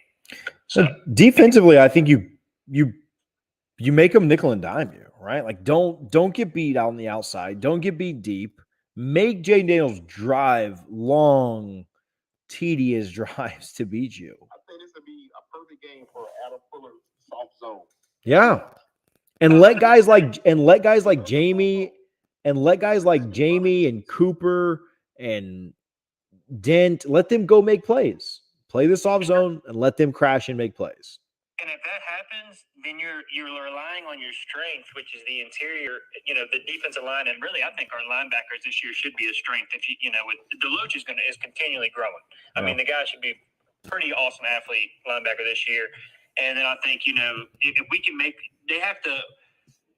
If we make them drive, I think that goes to our strength, in my opinion, because I think we can. I think inside we can hold them from busting long runs and stuff like that. I think we'll be fine with our interior D line and our linebackers, and honestly, so we'll see. It's a good question, man. It's a good call. Brian, you going to any games this year? Nah, probably not, man. I'm in Richmond, Virginia. So the last one I went to was when we played Virginia. I think like 2 years ago, 3 years ago, maybe when Willie was. I think last year Willie's tenure. Man, I felt so good. I thought we had him there at the end in that one. So, Yeah, that was rough. That sucked. All right, man. Sorry to bring up a bad memory. I appreciate you, Brian. Have a good one, guys. Thanks, man. I want to give a quick shout out to DSP Insurance. I know that we've got several people on here. Primetime 2121. Not only can he handle your employment insurance, he can take care of your car insurance, home insurance. Shoot him a message today here on Twitter. Again, his @ is Primetime 2121. If you missed that, if it cut out, shoot me a DM. I'll hook you guys up. See if he can save you some money on your car insurance, your home insurance. If he can, great. If not, stick with who you've got. DSP Insurance, Primetime 2121. Appreciate him and his support of FSU athletics. We love supporting Noles on here, and so want to give him that shout out. All right, Kyron Samuels. What's up, man? How you doing? I'm doing pretty good. So I kind of joined late, so you might have covered it already, but I want to know, what are you guys' actual expectations for the entire season? Because if they're realistic or not anything gaudy, then the first game really doesn't matter as much. So I want to know how y'all view the entire season. Yeah, I'll go, and then Sam, and then Seymour. So I think that I'll preface this by saying I think the reason we do think that game matters so much is because of the national, kind of like the last guy was mentioning, or a couple guys ago, the national perception, the recruiting momentum that would be gained from that. Florida State has a big 5-star that's going to be in attendance for that game, committing shortly after. You'd like to get off to a good start in front of him and see kind of where the chips fall there. Also, I agree with you. If you lose that game, you have a chance to rebound. But expectations for the whole year, I think the team wins 8 games. I think they go 7-5 and win 8 in a bowl, or if they go 8-4, they probably lose their bowl because they play a better team. I think there's 6 games on the schedule that you really shouldn't lose, being Duquesne, Boston College, Georgia Tech, Syracuse, Louisiana, and then so really 5, but then 6 would be Wake Forest without Sam Hartman. So you got to win those 6. If you can't find 1 or 2 wins in the other 6, it's a problem to me, right? So that's where I think the team gets to 7 or 8 wins, right? I think they lose to Clemson. I think they lose to NC State. I think they probably split with Louisville and LSU. I think they probably split with Florida and Miami. If they can do that, they get to 8 wins. So if they play with Hartman, might drop it back down to 7. But yeah, somewhere like that. Sam, what do you got? I think I said 7 wins. So I think I got them beating LSU. I got them beating Louisville. I got them losing against. I got them losing against Boston College. And that Wake Forest game. I got to see if Hartman plays, man, because I have a hard time picking them to beat Wake Forest if Hartman plays. I really do, because I don't think it's tough, man. Because they keep talking about the other cornerback position, Ronaldo Green and Zachary Thomas and Duke Cooper, whatever, what those guys got going. A.T. Perry, man, is really good, and the other guy that was hurt last year is really good too. So that game kind of scared me. And then they put the linebackers a lot of confusion. So Wake Forest kind of scares me. Boston College, I think Phil Jacoby is really, really good. I think he just haven't been healthy enough to show it, and I'm just afraid he's gonna have his NFL moment against us. So probably lose against Boston College, Wake Forest. So that put us at 2-2. But I think down the stretch, I think you beat Florida. Because I think by then, Florida don't have a lot of depth on the D-line. So I think by then, they should be worn down. You should be able to beat them. You get them in Tallahassee. What other upsets I got? I think we beat NC State. Because that coach really ain't that great. Like, he does a lot of dumb shit with a good quarterback. So, yeah. So, 7 wins, 8 with the bowl game. I'm right on par with them, man. I think that 8 wins is a must for us. If we don't win 8 games in year 3, what are we doing? Like Sam said earlier, man. And the reason why I put so much stock into the LSU game is because, since Norvell's really been here, we've never really been able to capitalize on anything as far as momentum. We didn't get the new car smell going. We didn't get the Travis Hunter situation going and kind of, bring in the higher end recruits. It's like, since he's been here, I think the guy Kevin came in, made a really good point. Since he's been here, what has been Norvell's staple to say that, hey, FSU is on the right path, except for saying that he's a good game planner. So 8 wins is what I think we have to have. Do we get it or not? But I think that LSU game is pretty much the make or break for our season, just in my personal opinion. Hey, and FSU should go hire Wake Forest wide receiver coach because all the wide receivers like from Florida and shit. They like NFL picks. Hey, and I have one more question for you guys. So, say worst case scenario happens and you don't start out great, or the season just doesn't go as planned. Who is the wish list guy for you guys? Because there's not a lot of great names to go pick to reboot a program or a traditional power like Florida State. So, who is the guy if this goes downhill that you want to see take over? Seymour, you can have this one, bro. Go ahead. Hey, man, you know what I want, man. I even want Stoops or Prime, man. You can say what you want about Prime, but Bobby Bowden wasn't calling too many X's and O's in his later years either. He was going in kids' living room, bringing the talent in, man. If you put Prime in a powerhouse like FSU and give him the right staff around him, he's going to get the Jimmys and Joes. And for me, college football is about the talent. So give me somebody that's going to bring the talent to FSU. Yeah, I think Stoops is a trendy name that comes up as well. I mean, I don't even disagree with Seymour there. I think that you've tried to go and do OJT a couple of times. If it fails here, you might just have to do something crazy. I like Stoops if they don't go in that direction, or they might go do something. I think I think the most likely scenario is that Florida State. Like, I think even if they win 6 games this year, well, if they win 6, they'll win 7 in a bowl because they'll play somebody bad. But even if they go 6-6 and then 7-6, I think they'll keep Norvell one more year, and then it's got to be a make or break year then, right? Like, he's got to get to 8, 9 wins, whatever Alfred says he has to do, right? I don't think they're firing him after 7 wins this year.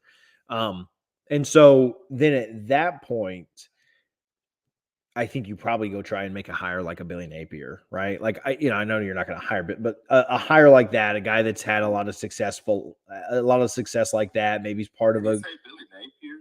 I think you're making a hire like that. Obviously, you're not hiring Napier. I think you're trying to. I think that's the way they go. So I think this is gonna go like this. My opinion is, a lot of things gonna have to move. For him to get fired this year, you will have to have him win 6 games.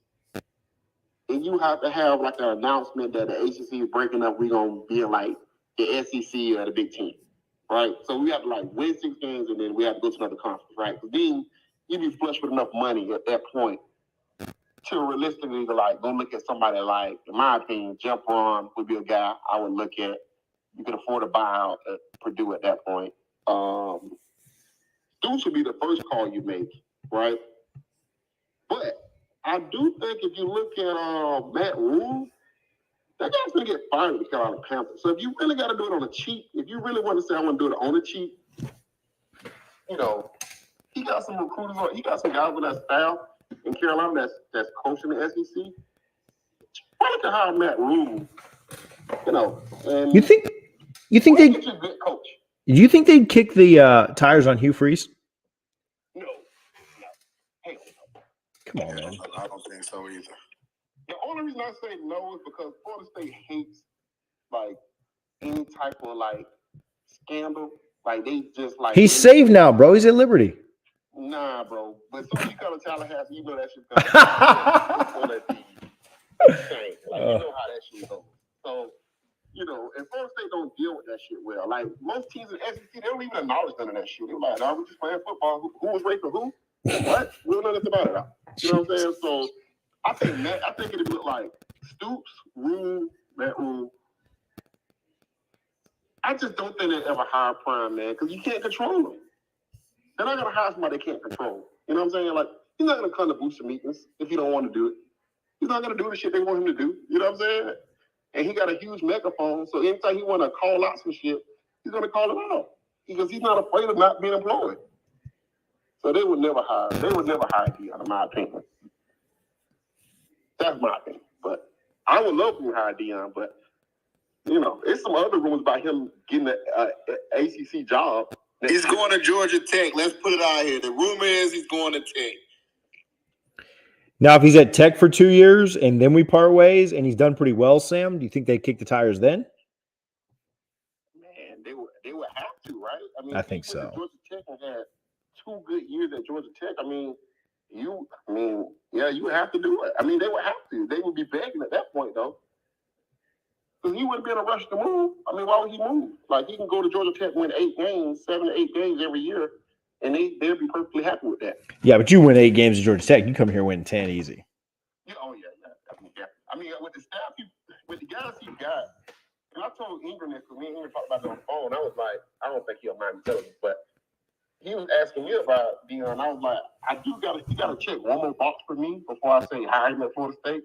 So depending on what the offense does this year, because the defenses in the SWAC are really good, to be honest with you. There's a lot of talent on the defenses, like FAMU and some of those schools got really good defense. And his offense got shut down a lot last year in some of those big games. So if they score a lot of points next year, like really light it up, I mean, I'll say yeah. Yeah, I mean, kick tires. Iron Man. Let him preach on Instagram every day. Now, let me ask you a question. The motivational speeches, though. Go ahead, Seymour. My question, not to just, keep talking about the Prime situation, but are you guys looking at the hires that he's able to make at Jackson State? What kind of staff, let me ask you this, Sam, what kind of staff do you think he would be able to assemble at Florida State?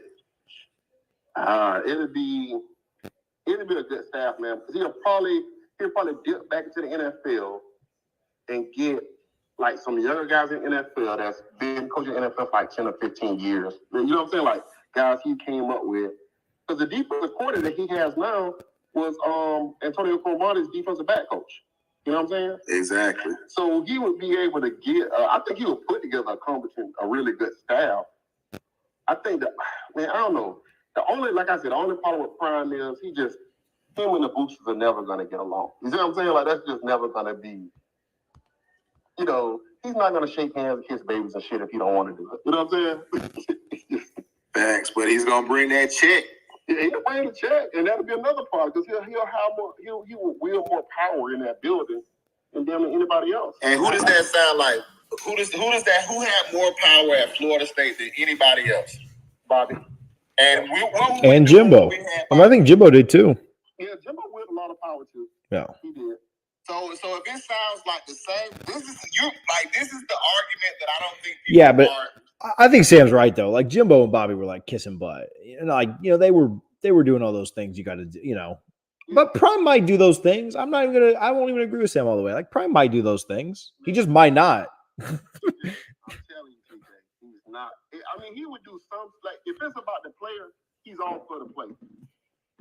But that other shit that coaches have to kind of do, like the dog and pony show shit they have to do, sit in somebody's boosted living room and drink tea with him and shit. If he don't feel like doing it, dude, he's not going to do it. I mean, he's not doing that shit. So, I don't know. I mean, some boosters would have to not be here for him to, because they don't like him as is. They don't really like him. And he don't really like them. Yeah. There's a reason why he didn't come back until Willie Taylor got here. Remember that. I don't know. I just don't think it ever happened, personally. No problem. It's never going to happen. Ron, I appreciate you, my man. Thank you, fellas. Thanks, buddy. David Randall. Somebody put David Randall. They keep saying David Randall's waiting for the UCLA job, though. That's what everybody keeps saying. Like, that's the job you want, UCLA. I don't know. I would take David Randall, though. Put him in a heartbeat. Mr. Jason, what's going on, my man? What's up, brother? How are you? I'm good. All right. I'm going to give you a different perspective. When you're sitting on hold, you start hearing a lot of stuff. I want to talk to Sam for a second. So when my son went to NC State a couple years ago, we were embarrassed after his freshman year. Dave Dorn completely cleaned house, flipped the entire staff. Now they are Prime. Okay, I don't know what they're going to do. Somebody talked about Dave Dorn's not a game day coach and all that, blah, blah, blah, blah, blah. Stop it. It will not beat NC State as much as I would like them to, and me and my son can fight about it. But the bottom line is they've got to beat LSU. They've got the prime game before it all starts. With Duquesne, the scrimmage, whatever. But they're going to come out. They're going to beat LSU. Louisville is fine. They're not going to go to Raleigh and beat NC State.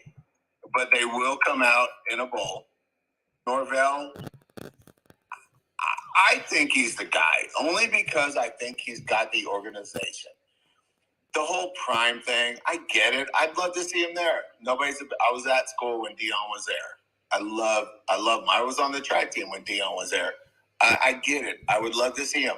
This whole concept about the people hate him and the boosters hate him, I don't buy into that. I don't think they hate him, but I'm saying he hasn't proved it yet. He's at Jacksonville State or wherever he is. I'm sorry if I messed it up. I had a few cocktails, but he hasn't proved it yet. He goes to Georgia Tech and wins for 2 years. Bring him. I'm all for it. I'm the biggest Deion fan out there. I used to love to tell people, fuck you, Florida State, Deion Sanders, when you run the NFL.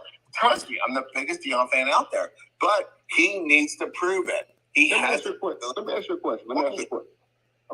Because I talked to a former player that played in the NFL, right? And we was talking about this Deion thing. And I was like, man, Deion haven't coached a big enough program yet. He haven't done this and that. And this person made a valid argument to me, right? He said Mike Norvell started at Arkansas State, right? I think it was Arkansas State. And he was like a GA or whatever, right? Right. And then he went from Arkansas State to Arizona State, right? Right. Then he became a wide receiver coach. And then he became a quarterback coach, right? And from there, he went to Memphis. He did this in like a 7-year span, right? Deion played for the best defensive back coach, the best defensive coordinator in college football history, Nick Andrews, right? He did that for 3 years, right? Correct. Then he went and played for Jerry Glanville at the Atlanta Falcons. He did that for 3 or 4 years, right? Correct. Then he played for Bill Walsh, one of the best NFL coaches of all time. He did that for 3 or 4 years, right? Then he went to Dallas Cowboys, right? Played with great defensive coordinators there. He said, so he got 15, 16 years of high-level football. Like, of course, he's smart, right? He's a Hall of Famer. You can't be a dumb Hall of Famer, right? You can't be a dumb football person to become a Hall of Famer. No. He said, so why don't his 15 years of experience trump some guy that's sitting in a basement cutting up film for 2 or 3 years? Okay. Why does Deion's experience not matter when it comes to it? Then you put him in Jackson State, right? Yeah. Who was not even good before he got there. Right. In recent history, and he's lost what, 1 game, 2 games in 2 years. Okay. So I'm saying when you're looking at experience, I'm saying all that stuff should matter because he's been a part of bigger programs than Mike Norvell had. So if you can give Mike Norvell the job with straight faces and he's earned it, then if you gave the job to Deion, I think you could say that he's earned it also. Great. Okay, let me ask you a question. What's the difference between Michael Jordan as a head basketball coach and Eric Spoelstra? Eric Spoelstra cut up tape and worked his way up and grinded and proved he's a better basketball coach than Michael Jordan. I'm in Charlotte, my friend. Michael Jordan sucks as an owner. He's never coached basketball. Never had a winner. Let me chime in for 1 second, Sam. My biggest thing and what you guys are continuously to miss, like, I can tell, you said you have a son that played college football, right? My son plays college football right now. Yes, sir. Okay.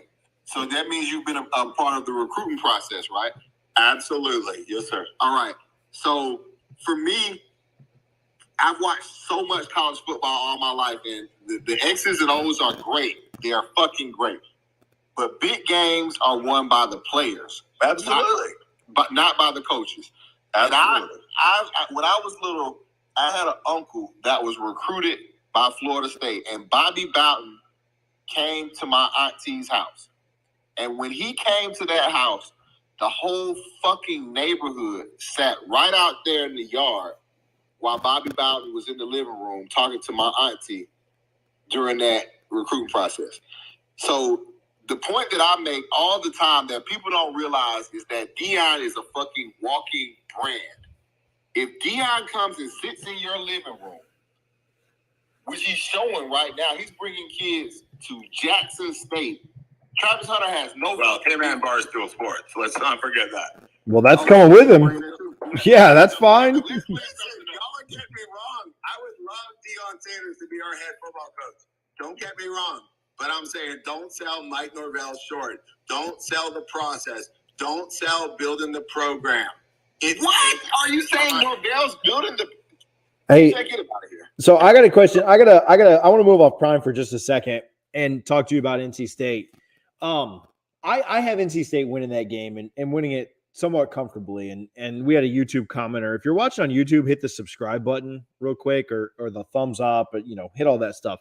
But somebody said NC State is probably the toughest game of the schedule, slightly tougher than Clemson. I actually flipped that. Like I still think Clemson's a little bit tougher, even though it's home and away. But Florida State played NC State fairly well last year. Now I know that was in Tallahassee, but Florida State was missing like 10 guys due to the flu. They didn't have their starting quarterback. And the game was 21-14 until they turned it over on a fourth down around midfield and gave actually behind midfield. They were on the 40 and gave NC State a short field to go score and put it up 2 touchdowns. So I know you're confident. I know, I just don't think Florida State has zero shot in that game. I want to hear a little bit more. Like I think we had Jordan Travis in that game last year. Florida State is probably in it in the late in the fourth quarter.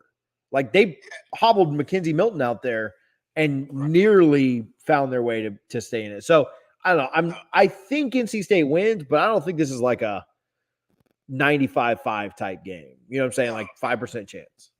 No, I feel better about us beating LSU early than NC State. Listen, they're loading up with 3 or 4 cupcakes ahead of time. Then they're going to play Texas Tech.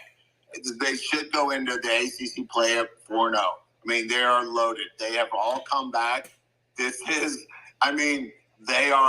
come back for this year. They lost some guys to injury, and literally every single guy came back. Yeah, I think NC State may have a good year.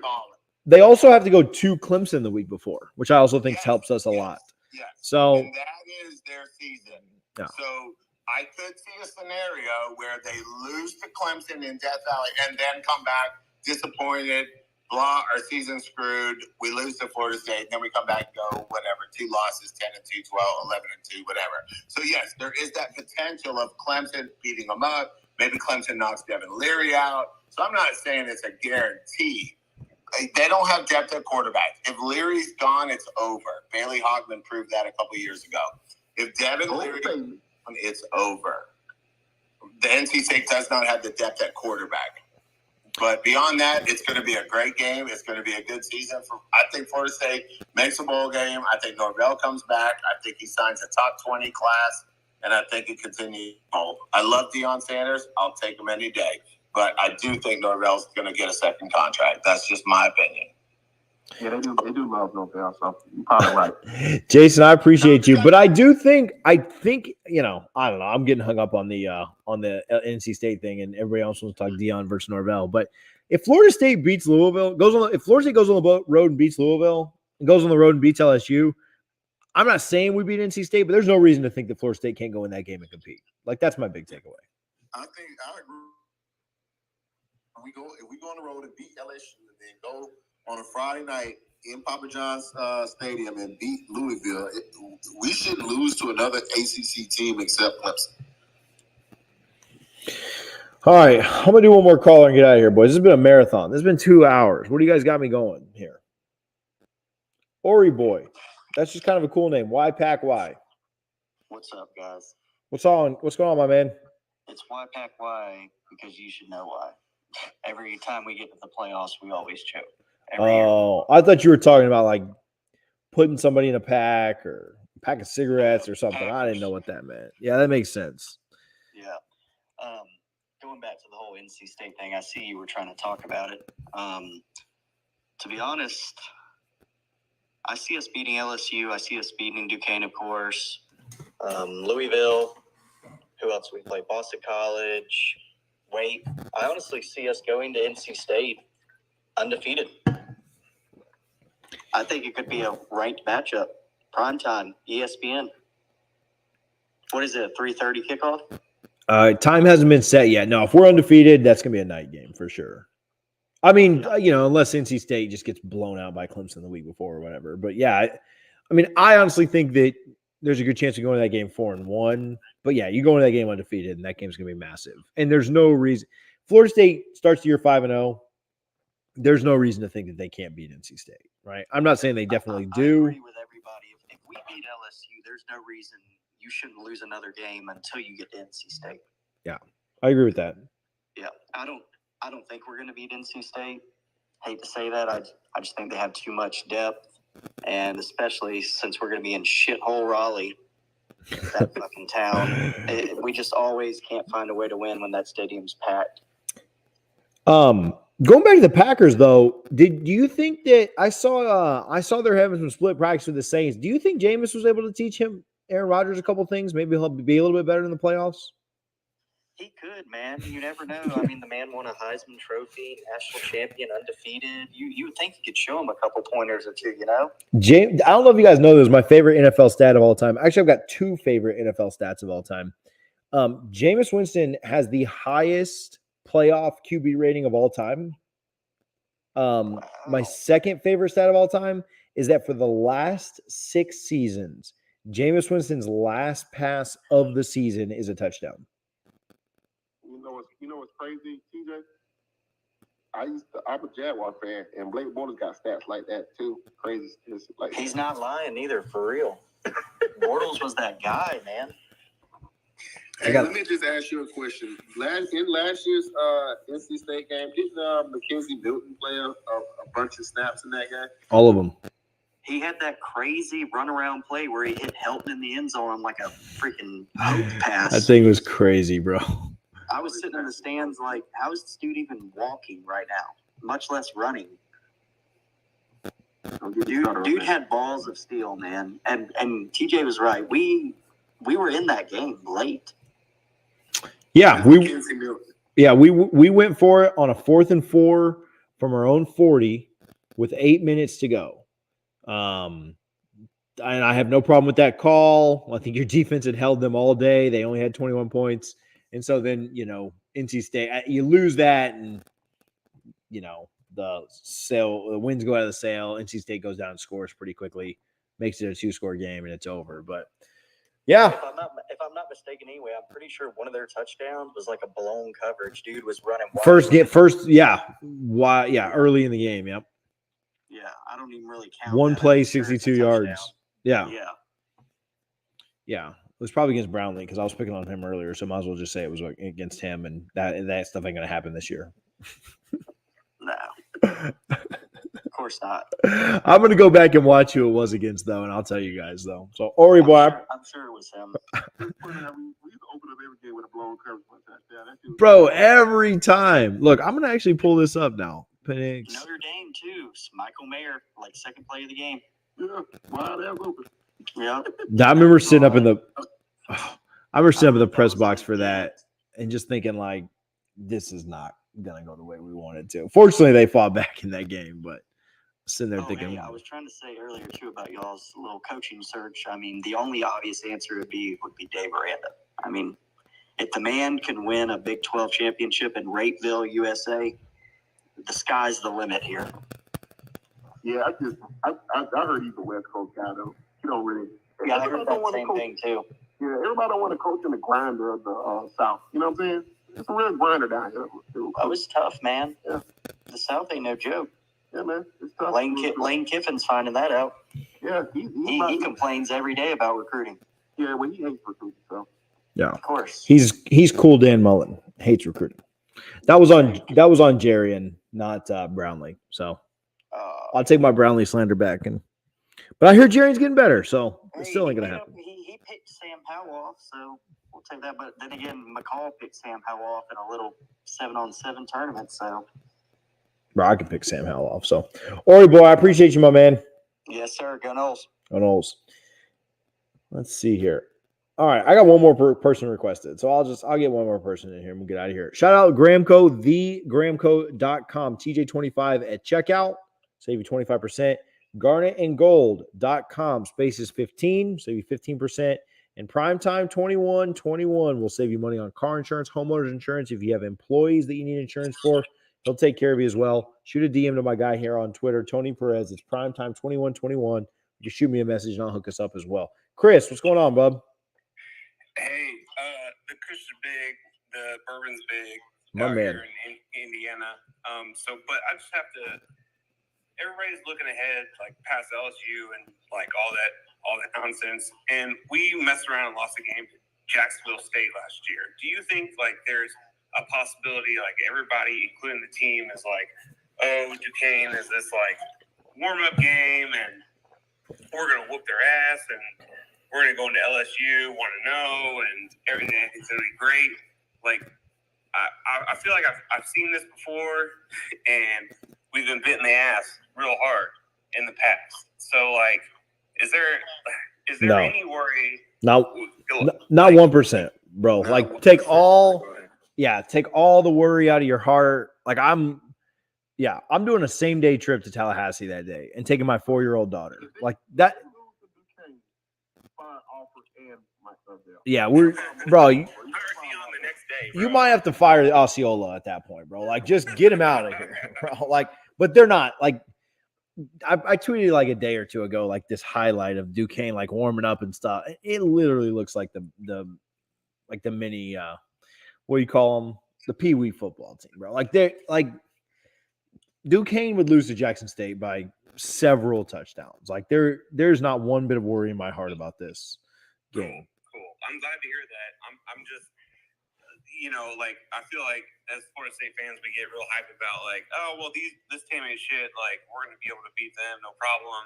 And then like the craziest stuff happens to us in mid game, and you're like, well, how the hell did that play happen? And it shouldn't have. And like dudes are looking around each other in the secondary and shit. So I want to say like we win this game. I'm not worried about LSU. Like Brian Kelly's real weird on top of all that. Like I don't think he's got that locker room. He is behind him at all.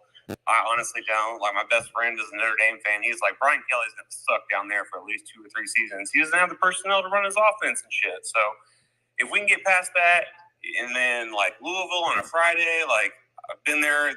I was there for the ass whoop when we got like 63 or some shit to 7. And then I was there when Dontavius Jackson was like, oh well, turned into a meme and all that shit. And like we had no business winning that game, but we did. But I feel like if we get past that, then and even NC State, like I feel like we've got the tools to beat NC State too. So outside of that, like the only other team I'm worried about until we get to like Miami and Florida is Clemson, and we gave them a hell of a run for their money last season. So, bro, Florida sucks, man. We're not losing to them. So yeah, we're gonna have a good year. I'm with you on that. Right on. That's all I have to say. Go Noles. Appreciate y'all. Let me get on here for a minute. Appreciate you, Chris. Yeah, the 2 games I'm most confident in this year are Duquesne and Louisiana Senior. So that's the Gators. It is cool playing Louisiana Junior and then regular Louisiana back-to-back weeks. So shout out that. All right, guys, we've been on here for over 2 hours. My wife's probably going to leave me after this. So Sam, Seymour, thanks for hanging out. Thanks for all the callers. Thanks for the people that come and got their takes off. Thanks for coming on here, even if you had bad takes because you were an LSU fan and you got your feelings hurt. We're trying to I'm setting up a schedule for the fall for this. So once I don't know if it'll be next week or not, but once well, it might have to be next week if we're doing a preview show and a reaction show. So yeah, we're setting up a schedule. I'll tweet it out and we'll get it going. But Sam, Seymour, you got any parting words before we get out of here? Hey man, I just want to speak on the fact that I actually fucking agree with TJ most of the space today. What the fuck is going on, man? Them LSU fans really screwed us up, bro. Sam, what you got, bro? I just want to say that I didn't know that true freshman is already showing. Hey, you said, what's he showing you? What game you see it? He said, you're going to see it on September 5th. I was like, well, okay. I mean, we might, but. Yeah. Sam said, what is this? Get him out of here, TJ. That was my face. Oh, man, if you guys watch, hit the retweet button, hit the share button. If you were on YouTube, or if you listen, do that. If you're on YouTube, hit the subscribe button, hit the like button. We appreciate it. We'll be back. We'll do this again soon. What's today? Yeah, I'm taking the weekend off. I'll see you guys on Monday. Go Noles. No.